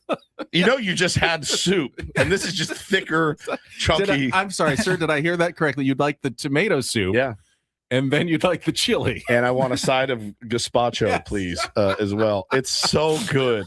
It's so funny. I don't know why. I don't know why either. But I can't think of any time I've even come close to doing something like that. All of my orders are always very separate. Like if I'm gonna have seafood for a meal, if I know I'm having fish for a meal, I'll get the beef appetizer. You like won't even screw clam chowder because I'm eating seafood for my entree. So I need something different to Switch it up start. a little bit. So I'll do a crab cake for an appetizer, and then I'll get a steak for my entree, which I think is normal. But I guess you get what you want and what you're in the mood.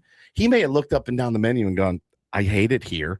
The only thing I feel like I could get down is chili. So I'm just going to eat the chili because I can kind of figure out that that's something that I can do. I would just only order the chili then. I just wouldn't start with the tomato soup to begin with. Get the lettuce wraps. Anything. Get some extra bread on the side or something. I just couldn't order 2 soups at the same meal. It's one of the funniest things I've ever heard. And I don't know why. I really, really don't know why. That's excellent. I want to thank Darren Smith again for joining us. We will have Josh Stein at the bottom of the hour, and perhaps we can ask him about Ethan Salas as well. I kind of after we were discussing it, I do wonder, is Ethan Salas really a spark? Or is he the guy that you want to bring up at the start of spring training and be your consistent all-year type catcher? Like, how much can he really do in his first month in the big leagues to spark a team? I like the Seattle Mariners are about to call up Cade Anderson. They're probably the top pitching prospect in all of baseball. That could spark them a little bit. A lot of people are going, why didn't you do this a month ago? Why? He only throws every fifth day. He's been insanely good, though, in the Ethan minors. could hit every day. Yeah, I mean, Ethan's a good hitter, but I don't think he's like a game-changing type hitter. I think he'd be like hitting 7th or 8th in the Padres order. You don't like put him right into the number 3 hole. He's not dominating, completely in the minor leagues. For a catcher, he's a great hitter. But overall, I don't think he's a game-changing type offensive talent. He's 20 years old. You're going to be asking a lot of him. Those catchers are few and far between nowadays. Oh, of course. The game-changing offensive catcher. I think he's going to be an incredibly valuable piece for the Padres. I just don't know if this is the place where you play that card. Mm-hmm. You wait until you get him in a situation where he works with all the pitchers during a spring training. He does that every spring training. Yeah, but they have new pitchers now. He didn't work with Casey Mize. He didn't work with Robbie Ray. Well, neither did Fermin and Camposano. Right. Well, right, but they're veterans who have done this before. This guy's, again, I'm not saying that they should or they shouldn't. I'm saying that they could.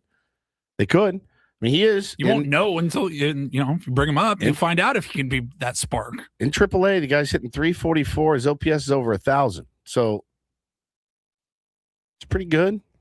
Batting average. It is. Yeah. So it's like Samad Taylor's. I think OBP is 417. The conversation should be, are there better options that you're much more confident in? Like when September and October playoff rosters come around? I don't know that, and listen, I know the argument of next year and what may be coming with the looming lockout. I know that. I know that if he's put on the 40-man, he can have no communication with the team and he can't go get minor league at-bats, which could be potentially valuable. It could deter his development if they feel that there's more development that needs to be done.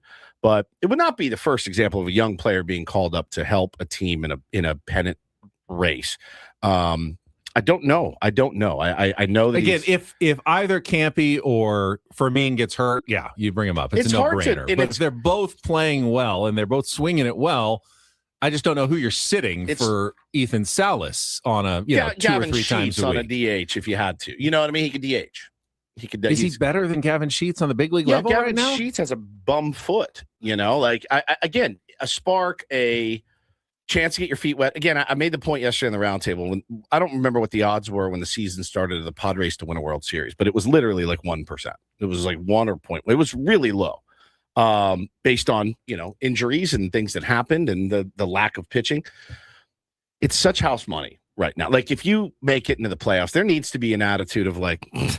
Literally nobody thought we were going to make it. Like a true underdog, not what the Dodgers tell you every year. A true, we're house money. Let's let it rip.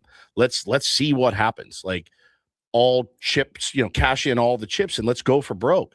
And I'm not saying that he would be some sort of game changer even, but I don't know. Could you make the argument that even if he doesn't, you don't bring him up put him on the roster to be that spark, but more to, hey, give him a taste of the big leagues here's what it's like to be in a pennant race and I know in September. And could that help his development? I know that starts the service clock. They don't care about that stuff. They don't. They really don't. This is not an organization that's like, ooh, we got to manipulate this. They never have. They don't. And I think they trust Ethan Salas. If they couldn't talk to him for a few months, he'd be fine. I just think it'd be interesting. And again, it is still a business after all.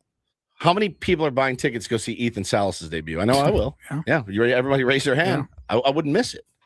So it's just something to think about. Got to take time out. But when we come back, it is time for Take on Woods, last game of the week. All we've got left is our TV category. So if you think you know a little about TV shows, call 833-288-0973, and you could win tickets to see Luke Combs coming to Petco Park. 833-288-0973. It's coming up next. Ben Woods broadcasting live from the Bill House Studios. We know how on San Diego's #1 sports station, 97.3 The Fan.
Okay, player.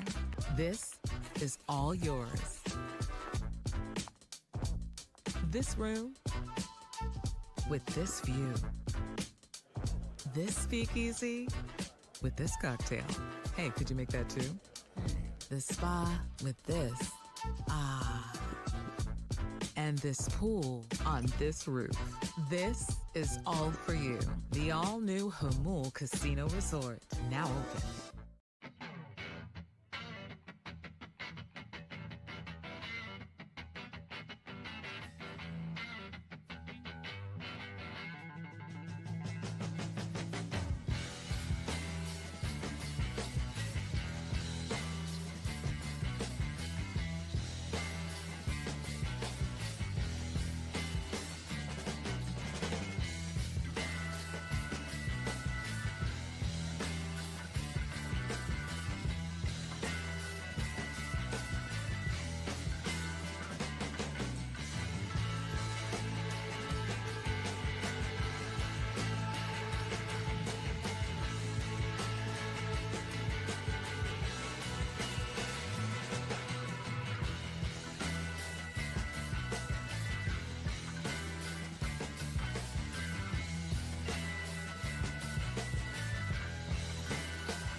Quick update from Williamsport. Tijuana with a 7-1 win over Australia in their first game this morning. That is a final.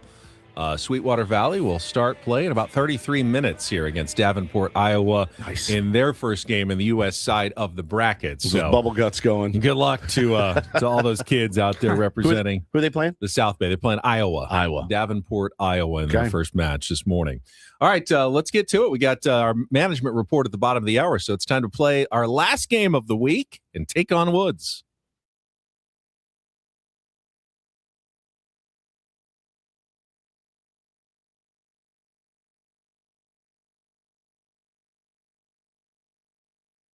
Take on Woods brought to you by Bay Alarms, security and fire alarms for every business. We got you, and we got Dan called in quickly today to play our game. Good morning, Dan. Hey, how's it going? Hey, good. All right, 60 seconds, 5 questions. If you beat or tie Woods, you will win instantly our Luke Combs tickets. Luke Combs coming to Petco Park June 26th. Ticket info at lukecombs.com. Now, if you don't win, we open it up to everybody else because we do have one more pair to give away. And you'll be playing our TV category. Everyone avoiding this one. I thought it was kind of a fun one. It's called From Bait Boy to Bait Man.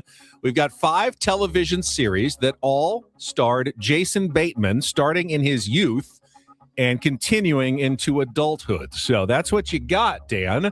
And you'll have 60 seconds. If you don't know an answer, you can pass. We'll come back to it if there's time left on the clock. First questions are 2-second TV theme song. Paulie will play the short clip. You need to identify the show based on the theme song. Dan, you feel good to go? Let's do it. All right, let's put 60 seconds on the clock. Again, the category from bait boy to bait man. Your time begins when Paul plays our TV theme song. Good luck, Dan. Let's take on Woods. Here we are, face to face.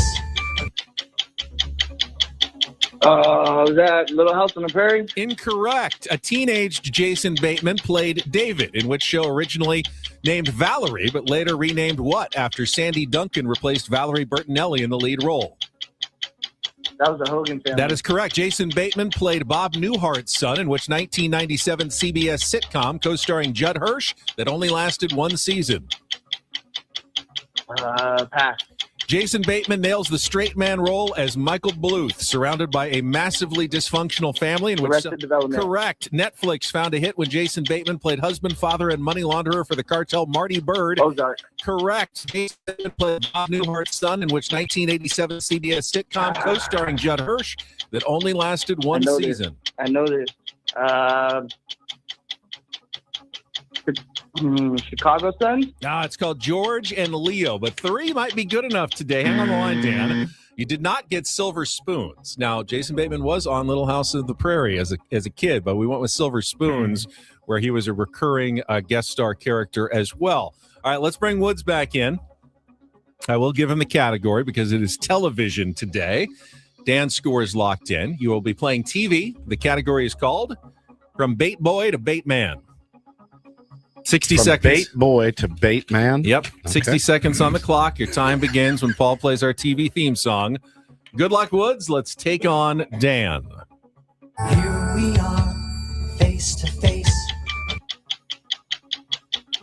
Pass. A teenage Jason Bateman played David, in which show originally named Valerie, but later renamed what after Sandy Duncan replaced Valerie Bertinelli in the lead role?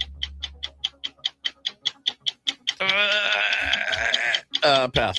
Jason Bateman played Bob Newhart's son, in which 1997 CBS sitcom co-starring Judd Hirsch that only lasted one season.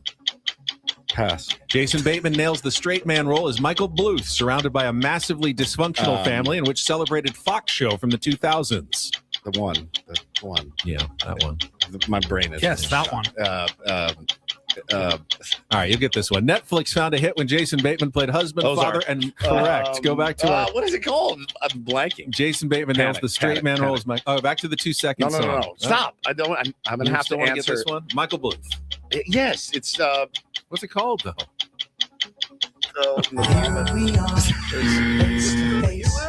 Was that Silver Spoons? That was Silver Spoons. Son of a bee. He was on Silver Spoons. What the hell's the Hogan family? The Hogan family. George and Leo was the tough one Never there. heard And of it. Arrested Development. Woods. You know what I was thinking? Career opportunities, and I couldn't Arrested get it out of my head. Development. The brain is a interesting. It is. It's my brain, once it's off, especially, you can't click those tumblers in. Sometimes I just can get never it at the gonna last it. second. Yeah, you did. I liked the. I watched the first. You know how I do. I watched the first couple of seasons. Yeah, he got progressively older in every series. That's why it was from bait boy to bait man. Clever, right? Extremely. Dan, stay on the line. Paul, get your information. Ben's over here like, do you see what I did there? It was a master bait man performance. You are truly a master bait man trivia writer. Of all the baiters. Of all the baiters, you're the master. You're the master. That's right. Thank you. Crushed it. All right. What did he get? He got 3. 3-1. I was going to guess Silver Spoons, but I couldn't remember if he was on it, but I thought he was. He was. He wasn't the star. That was Ricky Schroeder. He was a regular character. You know, your boy wrote Ricky Schroeder a letter when I was like 6. Did you? I loved him. And I wrote him a letter. If it was in the back of a magazine, you could write to stars. Remember that? I don't remember what magazine it was. Did you get a response? I did. I got a response, like a printed, like, oh, thanks so much for watching. Ricky Schroeder's my guy when I was like around Bo's age. Later, NYPD Blue. That's right. Yeah. That's right. All right, let's take a time out. When we come back, our SDCCU management report. We will talk with Padres Assistant General Manager Josh Stein coming up next year with Bennett Woods on 97.3 The Fan. Gambling problem? Call 1-800-GAMBLER. GEGE 000-466. For a full list of games and rules, play at 7 Mile Casino. Visit 7milecasino.com. The weekend is almost here. Another great opportunity for you to head down to 7 Mile Casino, right off the 5 freeway in Chula Vista, and experience what is undoubtedly the best card room I have ever seen in my life. That's right, man. 21 and over, though. You got to be 21 and over to go sit down and play some California-style blackjack, some Texas Hold'em, some Pai Gow, some Baccarat. Have a delicious cocktail if you like. You can watch a game there. They got TVs. They got a beautiful patio area and bar area as well. I will point out, if you do want to eat there, though, you can take the family and go out on the patio, enjoy the brunch this weekend. Award-winning, Best in the South Bay brunch, Saturdays and Sundays from 9 a.m. to 3 p.m. The restaurant's over on the left side, and the patio's fantastic. Or if you're going with like grown-ups, have your meal and then head into the card room where they take good care of you with great dealers. No smoke, really comfortable chairs, TVs throughout the entire place, big windows with views of San Diego. It really is spectacular. Check it out today at 7 Mile Casino, just 7 minutes from downtown.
He just here. I'll show you a little. Just a little. Please don't. Just a little bit. What hurts on you? Nothing at all. A little bit. Nothing. Now, so let's say whatever you're about to touch is the only thing. Let's say it's gonna hurt. Right? All right, yeah. Okay. Pretend your knee hurts. Pretend your knee. It's going to in a second. Right here.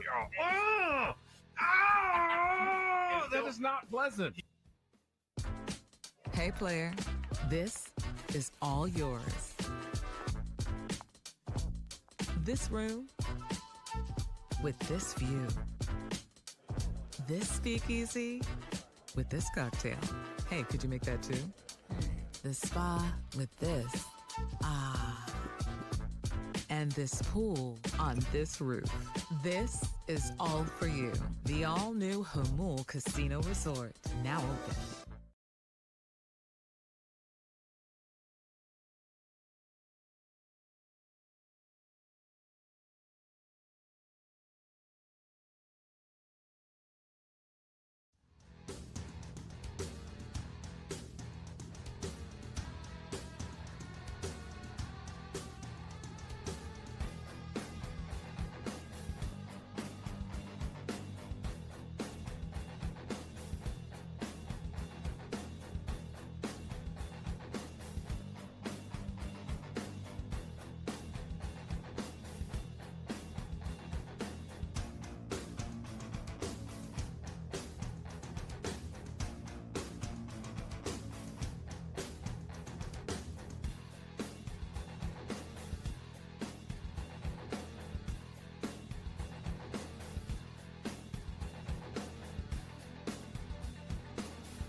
Ben and Woods brought to you by David P. Shapiro Criminal Defense Attorneys, helping good people regain control of their future when charged with a crime since 2010. Visit davidpshapirolaw.com. It is Friday, so let's get right to it. It is time for our SDCCU Management Report. It is not Big Bank Banking, it is better. And we are joined again by the Assistant General Manager of the San Diego Padres, Josh Stein. And I think, Josh, since the last time we talked to you, things have gotten quite interesting for your San Diego Padres. Good morning to you. Good morning. How you guys doing? Doing good, man. We're fired up for these this last month of the season, hoping that the fellas make a really strong playoff push. How's the tenor in the front office right now? I know. Listen, you tune into us maybe 6 weeks ago, and we're like, just sell. This team doesn't have. I mean, it happened. I'll fully admit it. I'll fully admit I was like, I just don't know. Even optimistic Ben was like, even Ben was like, I don't know that you guys almost lost Ben for a minute. Like for 1 minute you did. And I don't think, again, you guys are dancing victory laps for anything yet, but that's got to feel pretty good to see, again, the fruits of your labor play well and the hard work that they put in, it work. Yeah, I mean, certainly no victory laps. We got a long way to go in the season. And I think that's one of the elements of baseball that does make it so interesting is, it is such a long season. I think that point is made, by a number of people and in a number of different ways, but certainly as it relates to, player performance, it does ebb and flow. And if the wrong things are happening at the wrong times, it can really, change the landscape and kind of the forecast of a season. And then on the flip side of the coin, if things start to come together and, players, play at or above, our expectations, for them, then you're going to win a lot of ball games. And I think that's really what we saw happen. I think, each season is its own, beast, its own thing in a way. And at different points this year, we've dealt with injuries, which every team has to deal with. We've dealt with, some kind of, some lack of performance and some different things. But I think there was always a belief in the roster, belief in the players we had. I think we had to get creative at different points in terms of, how we utilized, there's obviously a lot of the talk about the pitching, for a certain period of time, but even, a lot of the decisions, Craig and the staff were making about, position players and where to put them in the lineup and how to navigate slumps and different things. So, certainly gratifying to be in this position of competing for a playoff spot, here again in San Diego and doing it with a group of men that they've been through it a number of times. I think they understand what it takes. And, certainly the goal of the next 5 or 6 weeks is to play some really good baseball and do what's required to play again in October. How long did that take you and AJ to not be, when you started in your career doing this, to not be reactionary? Because I think about, there's a great example, I think, up in Boston, right?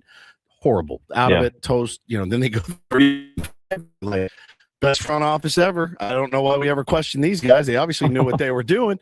And then they lost 5 in a row. And then, they're still kind of up and down right now. But like, you have to be able to handle those ebbs and flows that you talked about. How much easier is it now to do than it was maybe 10 years ago?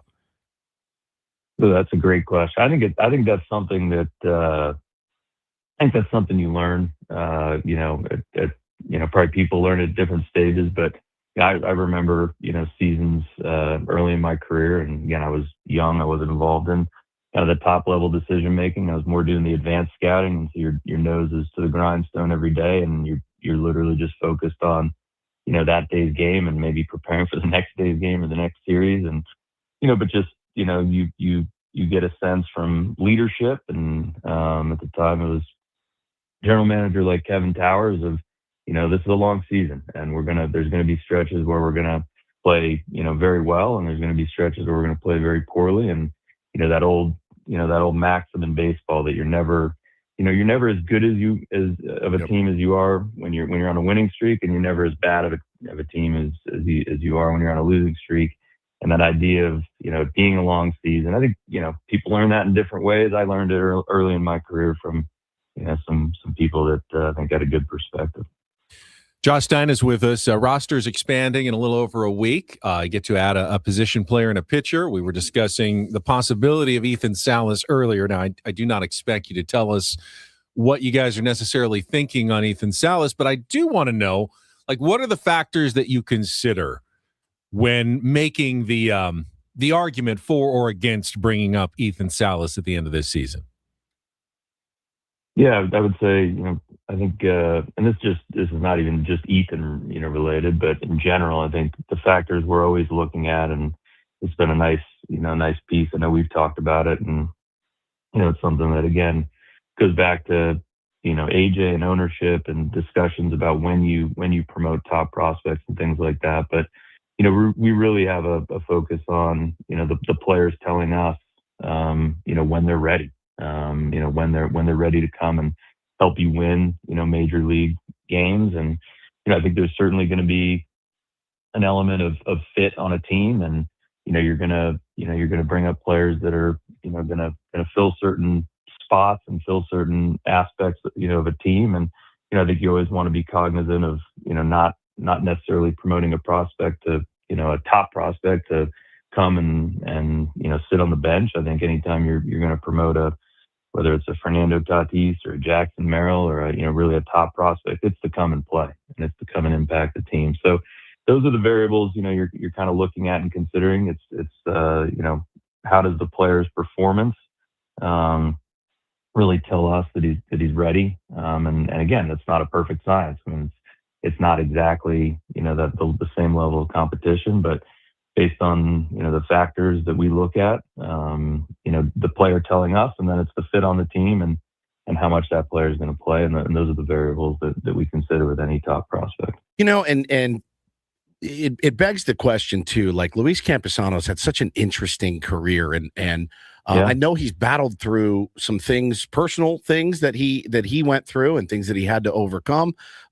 He's had such a monster year this year. I know that's got to feel good for you guys, because I do always feel like the front office has always been in his corner, and I think if you weren't, he wouldn't be here, because you guys ultimately make those decisions. So how cool is it for you guys to see him do what you always thought he was capable of? I think it's been really cool to borrow your word, but just in general, I think again getting back to that same concept of the length of a season and ebbing and flowing. It's not unlike that for baseball players' careers, and I think the catching position in particular, it's a unique one in terms of everything that's put on the plate of a catcher, and it's not just 2 or 3x from the standpoint of preparation and work. It really is like every single new advance in the game. It feels like it comes back to the catcher's plate. We've talked about that, whether it's pitch com, whether it's the sign stealing, multiple pitches, the pitch clock. A lot comes back on the catcher's plate, and I think with regards to Luis, a couple things to me, like always believed in the bat and the offensive player. He was if you go back and look at different times he was hitting in the major leagues, it was just a little bit less consistent than you want, but it wasn't like it was completely unable to hit. And then I think defensively, I think we've seen a lot of maturation, a lot of work with the coaching staff, and I know Kevin Plawecki, who when last year Luis was in AAA for a long period of time, and in many ways, and AJ and I have talked about this a lot, I think that was a very important year for him. Probably very disappointed not to be at the major league level, but went down there, kept his chin up, went out and performed and produced and worked on some of the things that we were asking him to work on the defensive side. And I think, came into camp this year, with a, fresh set of eyes on him and a lot of people in his corner, and has run with it. So it is cool. It's gratifying to see anytime a player you draft, and then they come up and produce at the major league level. How much has ABS changed the pitch framing conversation behind home plate? Ooh, that's another great question. I've got a lot of them today. So this is interesting. A lot of people will say, and it's argued that it diminishes the value of pitch framing. I'm on the other side of that, and I think that if anything, it kind of augments the importance of that skill set. And because again, you only get a couple challenges as a team, and so if you're as a catcher, winning every borderline pitch or more, say, borderline pitches than the average catcher, what you're doing is you're just putting pressure, on the opposition to make a call on whether or not to challenge. And I think we've all seen. It's why framing and winning borderline pitches for a catcher took on such an importance for that position. I think once it was fully understood, because we see how one pitch, called a ball or a strike, can change the outcome of an inning or plate appearance, an inning, and certainly a game. So, it's still a very valuable, important skill in my mind, and one that we work with all of our guys on. All right, Josh, last one for me, and we'll let you go. How about an update on Joe Musgrove? Everybody wants to know. And Nick Pivetta. But Joe is I think, closer to coming back potentially. Anything you can share with our audience, our Padres ravenous audience this morning? Yeah, Joe, both guys are doing well, and both guys were in Arizona yesterday. Actually, Nick was thrown in a kind of a sim game out there, and I think built back up to about 40 pitches. So he's starting to kind of ramp back up. And then, Joe's getting close. Obviously went out and, pitched well in his last one in AAA. Has been working through a couple things pitch wise. I think he'll probably be here in San Diego this weekend and throwing a bullpen with Ruben and the pitching group. And then we'll get him back out, this next week into another rehab start and get him ready to come up and hopefully have a very impactful, month of September and October for the Padres. Josh Stein, Assistant General Manager of the San Diego Padres. Appreciate your time as always, and good luck this weekend against the Minnesota Twins. Appreciate it, guys. Thank you. And our management report brought to you by SDCCU. It's not big bank banking. It is better. So it sounded like maybe one more rehab start and not against the Pittsburgh Pirates necessarily for Joe. So? Well, he said going to do a bullpen this weekend and then one more rehab start next week. Oh, he said one more rehab next week? Yeah, and then coming back. So we may have to wait just a few more days. All right, it's fine. No rush. To see the return of Joe Musgrove to the San Diego Padres. I didn't catch that part. Yeah. Because when he said he's going to be back to throw a bullpen in San Diego this weekend, I thought, oh, here we go. But then he said, then another rehab start. Because the Pirates will be here Monday, we'll probably Tuesday. Be here in San Diego this weekend and throwing a bullpen with Ruben and the pitching group, and then we'll get him back out. This next week into another rehab start. Yeah, we'll see. That can change. Can change. What if that bullpen looks good with Ruben this weekend? We will see. All right. We will come back. We got 1 hour to go. Ryan will report headlines and more coming up next. Ben Woods on San Diego's #1 sports station, 97.3 The Fan.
Our thanks again to Padres Assistant General Manager Josh Stein joining us on our SDCCU Management Report. It's not Big Bang Banking, it is better. This hour on 97.3 The Fan, brought to you by GL Pools, the swimming pool experts trusted by thousands of San Diegans for 20 years. Baseball season is in full swing. In fact, it's kind of wrapping up, but yeah, it is. Swim season is not. That is definitely in full swing. Make sure your pool is ready. Call now, mention radio for 20% off new service plans in 2026. We're past the trade deadline. We are. But you can still sign players who are free agents. And I saw one yesterday, name hadn't thought of in a while. Did you see that the Philadelphia Phillies have signed Nestor Cortes to a one-year contract? Sent him to Class A to get him going again, but he has not pitched since he was with the San Diego Padres. Last September 3rd was the last time Nestor Cortes took the mound. I don't know if the Phillies are hoping that he can eat some innings for them down the stretch, if they're desperate for a number 5 starter, but I think that's signing Nestor Cortes is a clear sign of desperation. They gave him a big league deal and had to put him on the 40-man Yeah. roster. So, I mean, it sounds like they do intend to use him at some Nasty point. Nestor.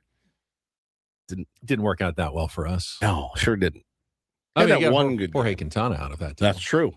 That's true. But we also had to take Nestor Cortes. That's right. That's right. Did he shove against the Dodgers Yeah, like one hitter. randomly one game? Yeah, one really hitter. good Like game. it was like the sun, like the clouds opened up, and it was I like, thought hey, man, that was him. I just couldn't remember. this is your day. Because baseball makes no sense. Baseball makes never does. no sense. Yeah, how many people bet $5,000 that day for the Dodgers to beat him by 7? And boy, it's just the weirdest sport of all time. So yeah, we may see him taking part in an actual wild card pennant race once again in the National League, but this time on the other side, and we'll be cheering against Nestor Cortes. Yeah, somebody in the chat asked, "Oh, you guys didn't ask Stein about Lucas Giolito." I didn't want to. I'm good. I think I've seen all of that I can handle this year. He's been something? on the injured list and trying to come back. The question is, even if he was 100% healthy, who are you taking away from to add Lucas Giolito at this point? Based on the Lucas Giolito that we saw here, no one.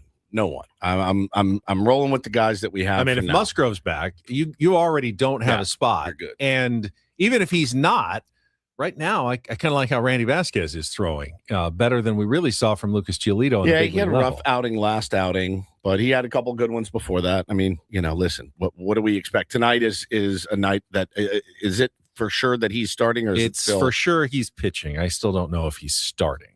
I mean, somebody said Canning. You could, but like Canning and Giolito. I mean, Canning is a mop-up guy at this point. He is. We're up 8, down 8. Get an inning. He's done all right in the He's done mop-up fine role, in the mop-up actually. role. You need those guys. They're not important. They're very important. But it's I'm good. I mean, it's good to have depth. Yeah. If you need it for whatever reason, spot start. Hey, you clinch a playoff spot with 4 or 5 days to go. You those call guys up are everybody. huge. Yeah. Giolito and Canning are both getting starts in the Let last it rip. series of the season, and you just get your rest of your guys rested and ready to go for a wild card series. Need to get back on a winning streak, but it starts with one winning tonight at Petco Park, Benjamin. All right, we will talk about that a little bit later. Right now, though, let's turn the floor over to Paul Reindl. Paulie? And get things started here with our today's edition of the Reindl Report. Now tuned into the greatest. Welcome to the Reindl Report with Paul Reindl. Hey guys, it's Paul here. Hi, Paul. All right. 2 stories from the world of sports that we haven't gotten to yet. We'll start off in Major League Baseball. And 1 story that you didn't know you needed. Are you laughing, biatch? It's the Reindl Report. Hey, Paul, how you doing? Okay, how are you? I'm good. How are you doing today? Okay, how are you? On 97.3 The Fan. Are you ready to bless the mood? I need some help, please. That was good. Can I get a yeah? All right. All right. All right. Before you start, Paulie, I want to thank you. Paulie got concierged yesterday. I almost brought this up earlier. By whom? Well, by me via You're gonna love this. My brother Sam, who texted me and said, "Is there any way?" This actually bothered me a little bit. Oh wow! I'm glad you brought this up. He said, "Is there any way? I got a buddy who used to play football for UT, and he lives in Texas, and we love giving him a hard time about Matthew McConaughey. Can I get the the Bless the Mood clip. Oh. So I can get the audio and send it to him. Okay. And so I, of course, said, Paulie, is there any way you can send it to Ben. me? It's online, isn't it? Then I realized it's online, but Paulie said for Sammy, he would do it. Well, Ben texted me and goes, hey, Yeah. can you send me this clip? And then he followed up before I even saw it and responded. He said, actually, I could ASAP. probably just pull it off of YouTube. Yeah. And then I saw it. I was like, I have it saved. It won't take me that long. No problem. So I clipped it. What is it? Can I get some help, please? Yeah, I thought that you just wanted the, can you give me some help, please? Right. But he wanted the whole thing. So I had to then ask Paulie again, can you just send the whole Bless the Mood clip? Even though you already Even though you already knew you could pull it off. Paulie's just a magician, and he's so good at it. That's And he got it to something me that a so lazy fast, person it was says. He got it to me so fast. It would have taken me at least 25 minutes. Paulie did it in like 18 seconds. It was amazing. So thank you, Paulie. So you got double concierge. Yeah. Hey, thanks for that effort. I need a little bit more. Yeah, I'm not mad at Sam. No, God, no. How I'm could mad you ever at be Ben mad at Sam? Because Sam's the greatest. The first time when he just asked for the short clip, I Right. said anything for Sam. I love Yeah. Sam. I would be happy to do that for Sam. And then we were like, actually, he wants the full one. That's when, if I'm Ben, I would have said, I'll just grab it. I know what he wants now. You seem I'll so just grab happy it. to make Sammy happy. I just gave you another chance to make Sammy happy. K-Laws in the chat has nailed it, and I've been accused of this myself. Weaponized incompetence. That's exactly what it is. I'm somewhere between you and Paulie in terms of my technical abilities to like edit things, but he knows damn Yeah. well if I ask him, I can't find You it. have no He chance. knows damn well. and I'm not gonna be unfortunately, he able also knows that if I really put my mind to it, You will. I could do it. And that hurts me in this situation. Well, It doesn't help me. This did have me thinking yesterday as I went and pulled this clip, not once, but twice for you. We don't play that full clip very often. The full clip is amazing. It's been a couple of years. I was like listening to it like 5 times because we never play the full Like thing. maybe you just, if you're a new listener and you've heard that clip in the Rhino Report or anywhere else, but like this is the full clip It's where they so were. awkward. It was the ribbon cutting for the Moody Center at UT. Yep. So why wouldn't Matthew McConaughey be there? They didn't even ask him. He just showed up. He just showed up. I'll do it. And they're getting ready to like cut the ribbon officially, and he's on stage, and there's 7 people there waiting for this to happen. Will you do this with me? Just because it'll make me feel good. It is time to bless the mood. Are you ready to bless the mood? Are you ready to bless the mood? Are you ready to bless the mood? I need some help, please. Are you ready to bless the mood? Everyone's going, no. This isn't a Are song. you ready No. to? Come never- on now. we've never heard Back up. Bless the mood. 1, 2, 3. Getting a little aggressive there. Yeah. Come on Hey. now. Give me some back up. Bless the mood. Bless it, damn it. 1, 2, 3. Are you ready to bless the mood? Are you ready to bless the mood? Are you ready to bless the mood? Come on, CDC. Come on. Are you ready to bless the mood? Nobody's chiming in. Are you ready to bless the mood? There it is. Are we ready to bless the mood? It starts right now. Thank you, Irwin Center. The memories we have there, we're bringing over here, but it's time to turn the page. Let's keep writing the book. The CDC, the Centers That was for their, Disease I think Control that was and their old Prevention. center that they were replacing with the Moody Center, the new one. No, the Irwin Center was the other one. He's like, come on, CDC, help me. It's all the people from the Centers for Disease Control and Prevention. To there. get up on stage and be like, what's wrong with you morons? How do you not know the next words? Like, sing along. It's also like even like, hey man, we got it. We know this chorus. Get off the stage. This is a ribbon cutting. I'm trying to get back to my day. Cut it and let's go. Bless the mood. Are you ready to bless the mood? Are you ready to bless the mood? Come on, CDC. Are CDC. you ready to What in the world? back up? Bless the mood. You're screaming at me. You're now screaming at me to Bless bless the this mood. mood. It's blessed. He's getting mad. It's blessed. They have the It's ribbon. been blessed. Actually, once you cut it, we'll cheer. If you cut that ribbon, we will all go, yay! How do you only get? They literally had 12 people there. It sounded like. Yeah. He was trying to do the Paul Stanley, like everybody on the left say hell, everybody on the right say yeah, hell, yeah, hell, yeah. Is there anything worse than to be like an MC? Come on, It's- everybody. Get up, let's go, make some noise. It's How many, like, He tried like 10 different times. He I think did. he get like 2. And if it's not happening, you got to just move on. You know what? Never mind. You guys aren't in the mood. Let's cut Anyways, this thing and let's get cut out the of damn here. That's ribbon. it. That's all you have to do. You cannot dig in and stay digging. He was just. That's Friday. I thought we'd have some fun That's there. brilliant. What I'm were we glad you talking pulled about? that Oh, back. yes, the Round Report. Interesting story here from the world of college hoops, I guess. So a couple of years ago, this was back in 2023, Kai Spears, he was a player on the University of Alabama basketball team, and he sued the New York Times because, well, he sued them for defamation because they incorrectly reported that he was at the scene of a murder in Tuscaloosa, Alabama. They published a report citing a person familiar with the investigation, indicating that Kai Spears was a passenger in a car involved in the shooting. Ooh, that's a big deal. Days later, the New York Times did acknowledge their error in an editor's note, and they corrected their story and apologized. But usually that's where those stories kind of end.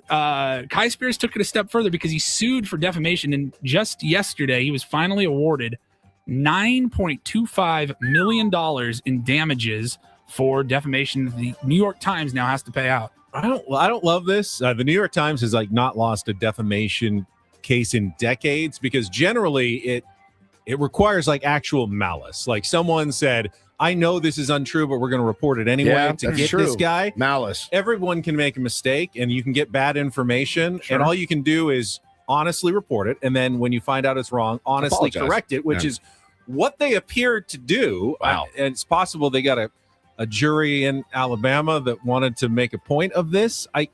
To me, though, I mean, unless they really had like a smoking gun, like, no, we've been trying to get after this kid for years. And this is our chance to make up something about him. And that's a troubling precedent because, I mean, we've made errors before. We're all going to make mistakes in this job occasionally. And if you can't honestly make a mistake and then apologize for that mistake and correct it and move on, and no, we could have to pay millions of dollars if you say the wrong thing. You can't even do journalism anymore. It's done. You're done. So to me, that's a troubling story. Anyway, so I don't know. Make that argument. Yeah. Interesting story, though. You $9 don't million, typically see that. That's a lot. That's not typically the ending that you see in those stories, but $9.25 million going to Kai Spears. We will switch over to the NFL preseason continuing, and I don't believe we've gotten to this story this week, but pretty sure if we went back about a year ago, every August this time, we'd probably have the same conversation. The Cowboys and the Saints, the organizations, were both fined $500,000 this week for their parts in joint practice brawls. Saw the videos. It happens every year during training camp. The teams will do the joint practices, and I don't know, has a joint practice ever not ended in a fight or a brawl? Because it seems like every time this happens, the two teams start fighting. They're scrimmaging against each other, and I'm not a football guy. I totally can wrap my head around the logic behind that. Like, hey, we want to get different looks for our offense or our defense. You're going to ramp up the intensity a little bit. I get that. But are these good ideas to continuously have these joint practices where, I mean, guys were throwing punches, the helmets were body being slamming thrown. each other. They're throwing like water bottles and helmets and stuff. I think it's probably there's a reason they do it is because it's pretty valuable. And well, I think it's not so strategically, but after a bunch of camp, coaches want like, all right, all this pent up energy, take it out on some other instead team. of each other. Because they do that too. It's hypocritical that they then fine them for something that they're essentially setting up. They want these guys to get a little of that aggression out against another team. So it's a little silly that then they fine them $500,000 for doing what you have set them up to do in the first place. Don't you just do that in your next preseason game? Get that aggression out? You can, but they've shortened the preseason. There's only 3 games now. So this kind of replaces that first exhibition game for some teams. Dropping the bucket for those teams, $500,000. I mean, dropping the bucket totally. And I think I think anytime you can scrimmage another team is pretty good, and especially football because it's like my offensive line's going up against my defensive line constantly and been like a month straight of wearing each other out. I think there's a reason. And by that point, the D-line knows all the blocking schemes that they're going to see from their own team. The O-line knows all the blitzes. So you're not really testing anybody on reacting to something unexpected, which is what sports is. You're just reacting to what you already know every single time. So this is, I think, valuable for teams to be able to do that. They won't stop it. You'd need a full scale people being carted off the field type brawl for them to stop doing that. No, I would probably tend to agree. Finally, we will wrap it up here. Well, it's a little bit sportsy as well. Got a new television show coming out on Paramount Plus next month. Oh my God. And my God. Really didn't know what to expect when I just saw like the blurb, like, hey, this is what it is and this is when it's coming. There's been a little bit more details, but Kim Kardashian is producing a show called Team Moms Baseball. And it's going to be set at Legendary Prep Academy in Scottsdale, Arizona. Okay. And it's going to follow the parents of youth baseball players. So it's basically the Real Housewives of Baseball Moms in Scottsdale. So when the thing dropped, like the picture and like the premiere, I originally thought this was going to be a show, a sitcom, like a funny, like a Eastbound and Down or Tires or something. No. This is. I did not know originally reality that it was a reality show, and I'm telling you, man, I did a little research on it. I don't know what to say. I guess I'll reserve judgment until I see it. I feel like these kids are about to be mocked mercilessly by the entire world, who, by the way, our entire world gets off on nothing more than mocking kids in youth sports. I understand youth sports are different than when you were in the 70s, 80s, 90s, 2000. I understand it. I live it every single day. I know it's different. Nobody... Every time I click on my Instagram, there's some ex-big leaguer crapping on youth sports. Every time that's some coach crapping on youth sports, every day, that's all they want to do is crap on youth sports. Now you've just given them a toilet and said, here, take a dump on these kids' head. And these families, I understand, they're a little bit, I saw a little bit about a couple of the couples and I went, oh my God. Now I'll just say, I wouldn't want those parents on my squad. Because of like the way that they act. When I see stuff on social media, it's usually that annoys me or I think is weird or whatever, interesting.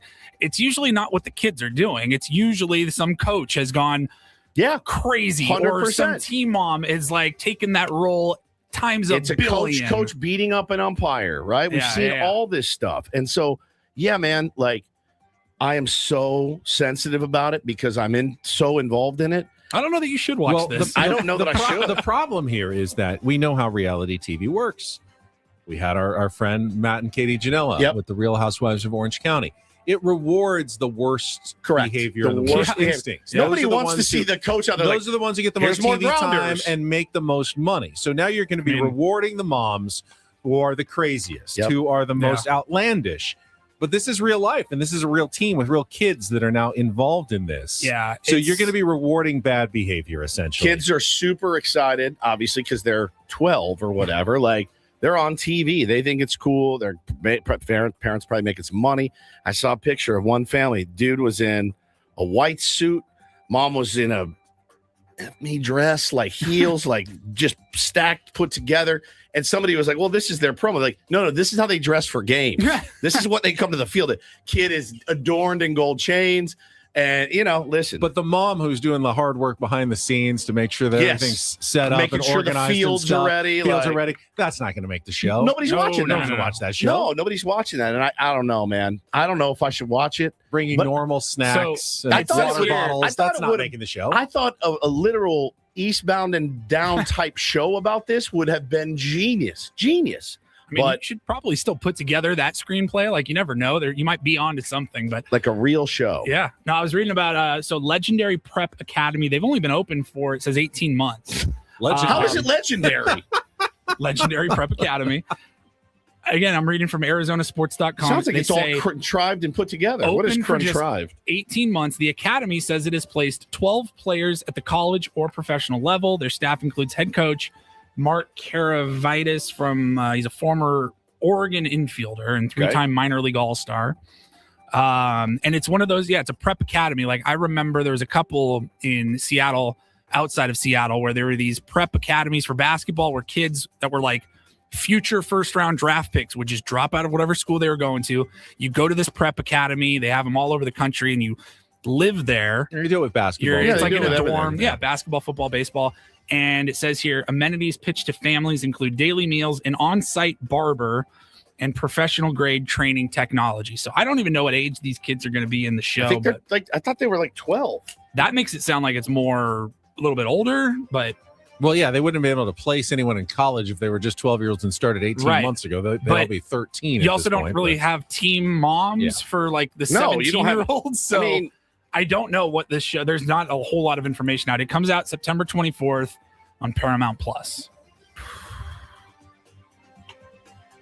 I think you nailed it. I think it is going to give a lot of ammunition. It's just more ammunition, man. It's just more ammunition to take a crap on kids' heads. And I coach every single day of my life, something in some capacity. I cannot tell you how amazing these kids are. I cannot even impart to you what great, great kids that I have. And I didn't just get lucky. The kids are not the problem. The kids have never been the problem. Nope. It's not the kids. It's not. It's just not. And I think it does such a disservice to all the hard work that a lot of people put in behind the scenes. So listen, you watch the show if you want to watch it. I have to check it out. I got to see what it's like. But it's going to make me feel sad, I think, mostly for the kids, because listen, they're on screen. They're going to do it bigger and better and badder than everybody. Paulie, thank you for the Roundel report. Quick update from Jake. He says CDC stands for Chris Del Conte, the UT athletic director. So he was referring to a person. So he was at CDC. You get them in gear. Yeah. Because they're not listening to me. Come on, CDC, give me some help. It's incredible. CDC. When we come back, Woodsy's former employer, the San Diego Seals. Yes. Major announcement this morning. 1, 2, 3. Are you ready to get you updated next on 97.3 The Fan. Come on, CDC.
Hey, player, this is all yours.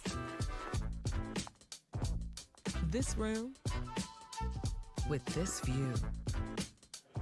This speakeasy with this cocktail.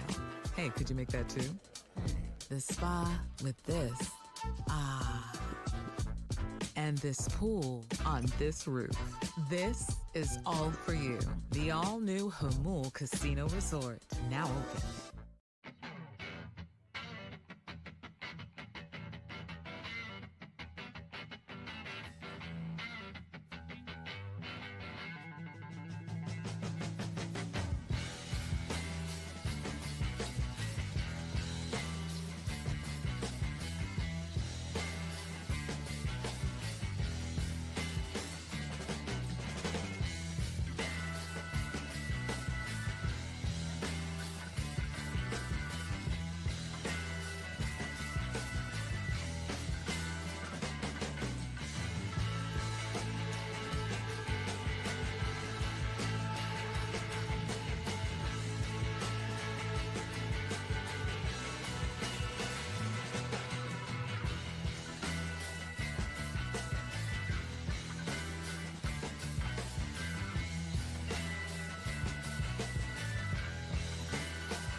Ben and Woods brought to you by David P. Shapiro, criminal defense attorneys helping good people regain control of their future when charged with a crime since 2010. Visit davidpshapirolaw.com.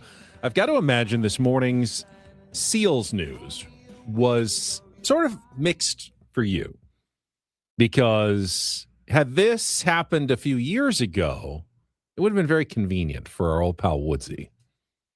Much more convenient than it was, yes.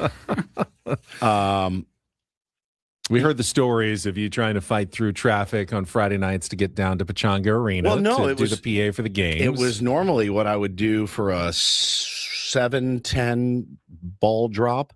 I had to be there early anyway to prepare, but I would leave my house at like 2 o'clock in the afternoon and still be in traffic. And I'd be down there. I'd get there and go, cool, just 4.5 hours till game time as I'm sitting there waiting. It would have been much more convenient. And, you know, obviously it's a newer building, better sound system, all of those So things. the announcement is, the San Diego Seals are moving. Their season, which starts here in a couple of months, will take place not at Pechanga Arena, but at Oceanside's Front Wave Arena. They're moving up to the North County. And Sockers did that, right? Yes, the Sockers play up there. The San Diego Clippers of the G play there. And I get it. This is kind of mixed news. There are probably some Seals fans who are really bummed. 100%. Live down in Point Loma and like, oh man, it was a 5-minute drive from my house. Now It's all the way up in Oceanside.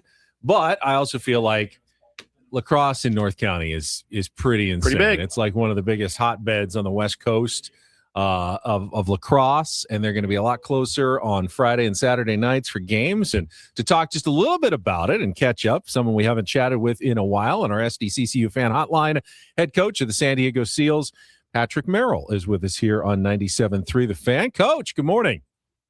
Hey guys, how are you? Good, Patty. How are you?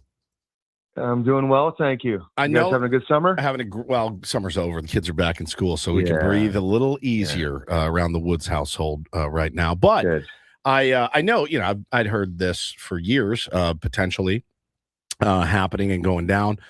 It has finally gone down. For you guys, what's kind of your opinion on it? Because again, anytime you move, there's going to be people that are really happy, like people that live in North County like me, and then people that are really sad, like the people that had been coming for the last few years. Right. Yeah. So obviously bittersweet. We were at Pechanga Arena for since day one, and we built a really strong fan base there, and had a lot of great memories there. And thinking back to our first game, Woodsy, in that building, it was pretty electric. Unreal. And but I think anyone that's been in an arena knows that it's an older building, and so I think it was time for us. I think there's going to be 4 or 5 teams, San Diego-based teams in that arena. So it's going to be quite an environment for sports and sports fans up there. And our fan base comes from all over Southern California as well, and so it's going to make it a little bit easier on the people from North County and maybe even the southern parts of Orange County and et cetera.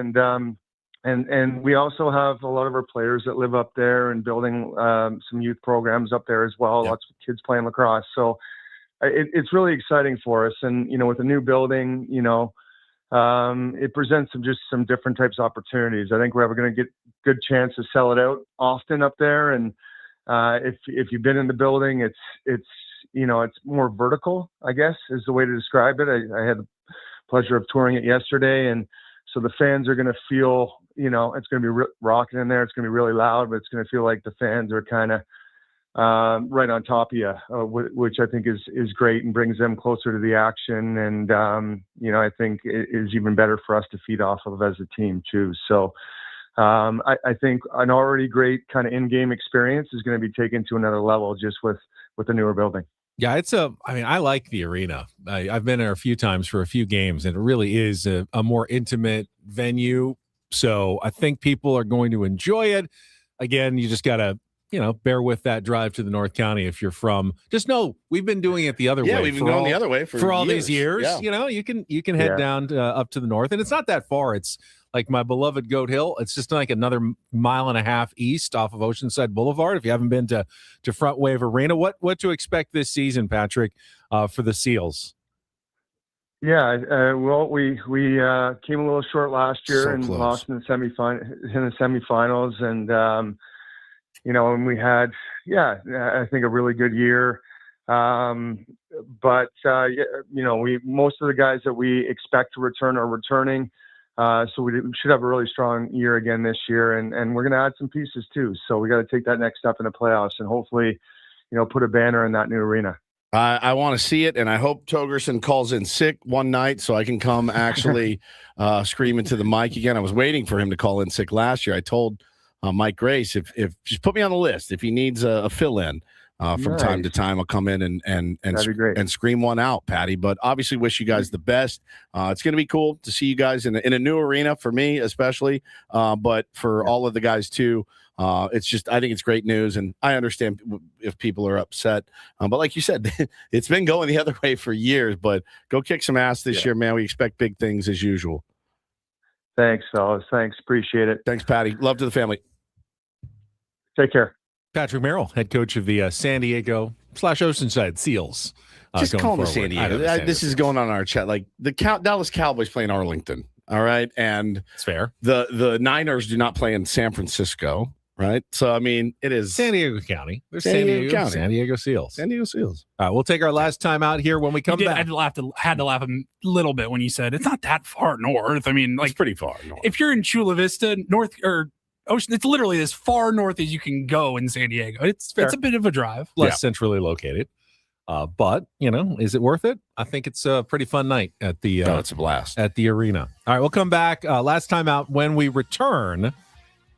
I need to get Paulie's answer on our 7th inning stretch question from yesterday's roundtable. Biggest phobia? Yeah. Because Woods gave a tremendous answer if you missed it yesterday. Tremendous. Wrap things up next with Ben and Woods on 97.3 The Fan.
Here, I'll show you a little. Just a little. Please don't. Just a little bit. What hurts on you? Nothing at all. A little bit. Not that now. So let's say whatever you're about to touch is the only thing. Let's say it's gonna hurt. Right? All right, yeah. Okay. Pretend your knee hurts. Pretend your knee. It's going to in a second. Right here.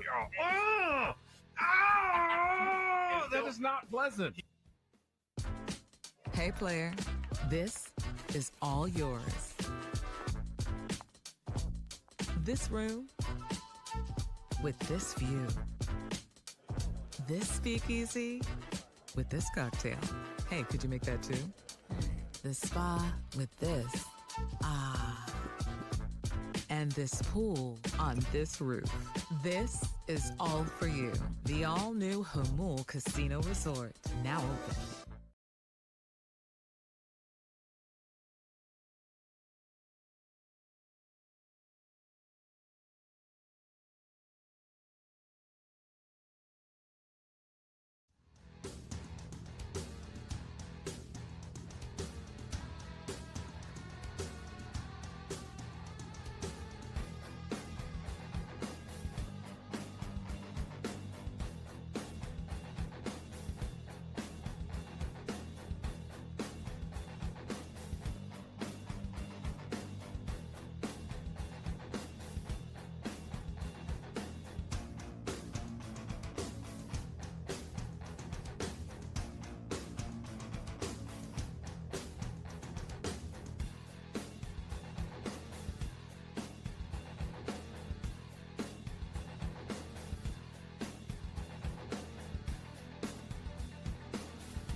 I think the seals moving is the most polarizing story we've ever done. It was. I know, man. And as we said, I get it. It's going to be bad news for a lot of people. I will point out, the Chong Arena is almost certainly going away within the next year or two. It's going to be bulldozed over. So yeah, they were going to have to find a new arena anyway. And, you know, this makes a lot of sense at Front Wave Arena. But again, it is going to mean a much longer drive for some people and a much shorter drive for others. So a lot of winners, a lot of losers in any big decision. That's right. So we had our roundtable yesterday, and it was a good one. Had our 7th inning stretch question.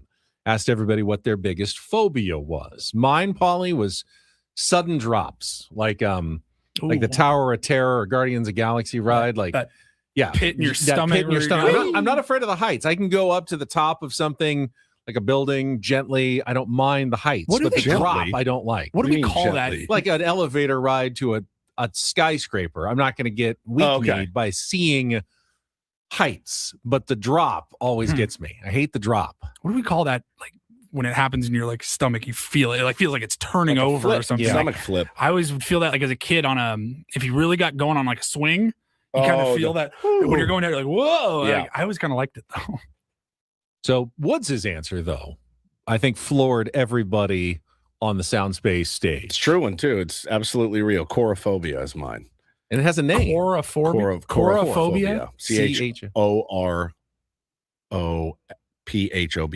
Chorophobia. And it's the fear of dancing.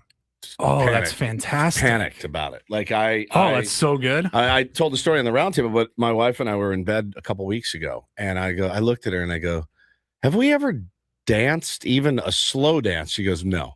Not and I go, once "Not in once. your whole Never. relationship. Never. I don't think we've ever, Because you didn't do a full-on, you'd eloped. So you didn't have to do a first wedding dance in front of everybody. Didn't have to do that. And I don't know if there's any, it's part of the reason I don't like going to weddings is because, hey, let's go, everybody on the dance floor, you know, and I can't be that guy that's like, no, I don't want to. That's it.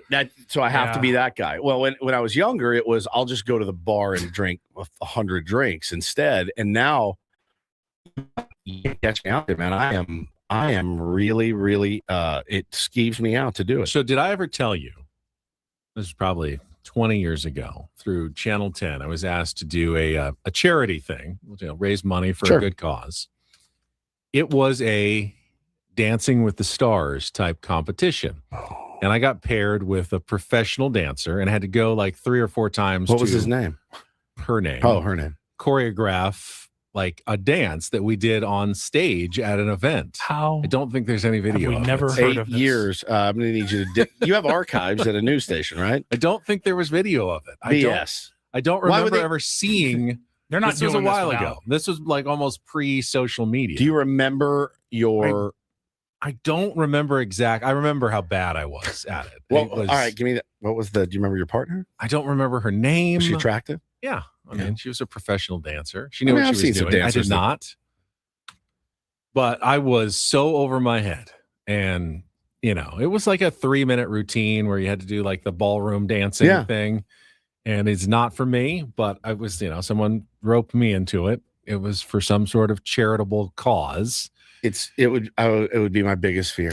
I My can imagine. biggest- What was it called? Yeah. I don't even remember the name. You don't remember this the is charity or almost, anything? Yeah, this was almost 20 years ago. Okay.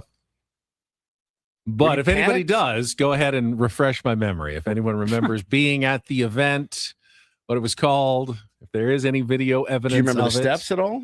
not even close. How hard was it? It was very tough. Yeah. It was very intricate and I think complex. you could teach me for 2 weeks. I don't think I could get any better at dancing because I just don't like it. And I said it yesterday too. Like I laugh. Like I remember somebody, I was arguing about music or something with somebody, like, man, I can't believe you don't like Justin Timberlake, such a great dancer. And I was like, now my dad is like an elite dancer. He was like a disco dancer. He's a dancer. He dances. And like he commanded the dance Commanded the floor, dance you floor. told me when he was out there. Correct. And I'm like, now I laugh because I can't do it. So I mock, if you mock what you can't do, certainly. But I don't know if you granted me the wish to be able to dance well, I don't know that I would take it. I'm just terrified of it. I can't stand it. Wave a wand. You're John Travolta now. No, I don't think I could do it. You just wouldn't want to. I don't think you wouldn't show off your newfound ability. It's not like, so my wife has a burning desire to be a singer. I hope she's not listening. She's one of the worst singers that you've ever heard, but it's her burning desire. Like she's like, I've always wanted to be a singer. I was not blessed with the ability to sing, but she still sings loudly. It's not like I'm at home dancing like, man, I wish I could be a better dancer. I can't dance. I don't want to learn how to dance. It's weird. My favorite movie is Footloose. So there's something connected in here. There's something connected in that. And I don't know what it is. So that's my biggest fear, is somebody asking me to dance and having to dance. It skeeves me. So want to make Woods dance now. I can't do it. I don't even Would you do know. it for charity? No, I'll just give money. I'll MC a dance competition for charity. I cannot do it. Do you guys like dancing? If the Padres win the World Series, can we get you to perform a How? dance? What kind of dance? We'll figure it out. I think it's part of the reason I drank so much when I was young, because I'd go to those clubs and people were like, let's go dance. I'd be like, no, I'm good. Clang, clang, clang. And I just drink. Like, what would you do, like, if this weekend you were invited to a wedding and your wife, like, literally grabbed your And arm, said, "Come on dragged you out." out there? Like, are you doing white man's overbite? No, like, no, what are you pulling doing? my hand back. I'll say You're just the guy who will not leave when their I say spot when I say around the dance when floor. I say phobia, if she pulled me out, if somebody, let's go, come on, Woodsy, I would go, dude, do not touch me. Do not ask me to do this. Do not ask me to do it. I can't do it. And we already have the video in our YouTube stream of you Ben at the dancing? silent disco. Yeah, that was you only had a couple beers at that point too. That was not psychedelics or anything, which is crazy. I cannot do it. So, Paulie, what would your phobia be if you had to answer that one? Biggest phobia? Yeah. It's kind of a toss-up between heights and flying, but I give flying the nod. Really? I've flown with you before. I like going places. I hate being on a plane. I have never been able to get it out of my head, whether as a kid, teenager, or an adult, of the idea of like, hey, if one screw pops loose, this whole plane's going down, and I have no control whatsoever. Like, you got to wear it.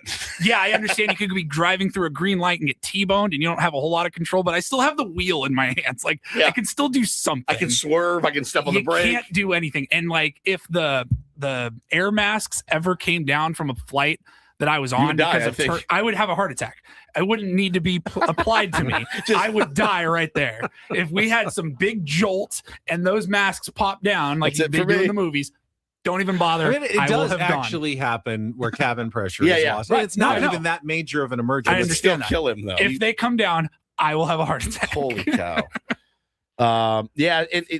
Dominic said, you're a pretty good Irish jig dancer. I am. I can Irish jig. That's not the only dance that I can do. Irish jig on the golf course. Yeah, that's it. So your Megan asks, Ben, was it at the California Center for the Arts in Escondido? I believe it was. Oh, look at her, the sleuth. I believe it was. Wow. It sounds like by Monday we're going to have some answers. If my wife can pull video of this. Of your wife. I will have it Something tells me that you did pretty well in it. I don't think so. Did you? It was competition, yeah, right? It was. I did not you win. did not win. I definitely did not win. I think I'd remember it more fondly had I did. No, but I did not win. Yeah, it's and I'm lucky to be married to someone that doesn't like to dance either. So it's not like she's like, come on, you never take me dancing. I remember going to this studio in San Marcos to practice a couple of times and try to learn the moves, but I was still busy. Like I'm always busy. So I wasn't able to give it maybe as much time preparation wise as I would have liked. Did Hula Ramos host it? That sounds right. Oh my God, she's found it. I think she found it. How did she do this? I don't know. This would be a great tease for Monday, everybody. I don't want to see it. I'm gonna text her right now and be like, do you have video of this? I told you guys about what me and John Flint down the hall got roped into that one year. Our old GM Rick Jackson made us dress in for his JC club or whatever. We had to go and we had to sing Deo in Hawaiian shirts and a big straw hat. I've heard about this for years, and I've never seen the video. John swears it's on their Facebook out there somewhere. I have not been able to find it. But literally, I mean, like this, like Deo, Deo. And then we had to do like a choreograph thing. That's their boss. Can we recreate this, John? I mean, he's not here. It's Friday, but that was your. Yeah, it was like, can you guys do this for me? And I'm looking at John going, say no, say no. John's like, sure, we can do it. And it was horrible. That's not us. No, that's the original. But yeah, you do a lot of stuff in this job where you really don't want to. Yeah, John and I doing the thing. He said that. You want to talk about? I think I just started dating Hannah. She's like, you're joking. 7 foot, 8 That's it. foot Yeah, bunch. we had to do all of that stuff. This is a nightmare. It was a nightmare. Me want to go home right now. Well, you can because we're at the end of the show, and you know what? We never got to the reach around. Look at him. Reach around. You feel so in. You have 40 seconds. Just preview tonight. Let me give you. They're doing the reach around. Let me give you one highlight here. Jacob deGrom, second fastest ever to 2,000 career strikeout, 6 shutout innings, 10 Ks. Rangers beat the Nationals 2-0. And then we didn't talk about that Cardinals game either. They beat the Reds. They were down 6-5-4 in the 9th. Last out was like a fairly routine fly ball, and the Reds butchered it. They just dropped it, ended up scoring 6 runs, and then held on to win 10-9 at the end of the game. So the Cardinals win 4 out of 5. They're still on the fringes of the National League wildcard race. So there's your very, very abbreviated reach around. And of course, we got Padres baseball for you tonight. Randy Vasquez either starting or probably bulk relieving against Connor Prelip, 3-6 with a 5.34 ERA, but guy the Padres aren't familiar with. Correct. Can always be seen that story. A little dicey sometimes for your San Diego Big push, Padres. man. It's So a huge push. we will be back Monday morning at 6 a.m. to wrap up the weekend series against the Minnesota Twins. Get you ready for the Pirates coming to town with any more news, and it'll also be the new owner press conference day on Monday as well. So look sharp, boys. Looking forward to that. For Paulie Reindl, Stephen Woods, I'm Ben Higgins. Braden and Frank coming up next on San Diego's #1 sports station, 97.3 The Fan. So long, everybody.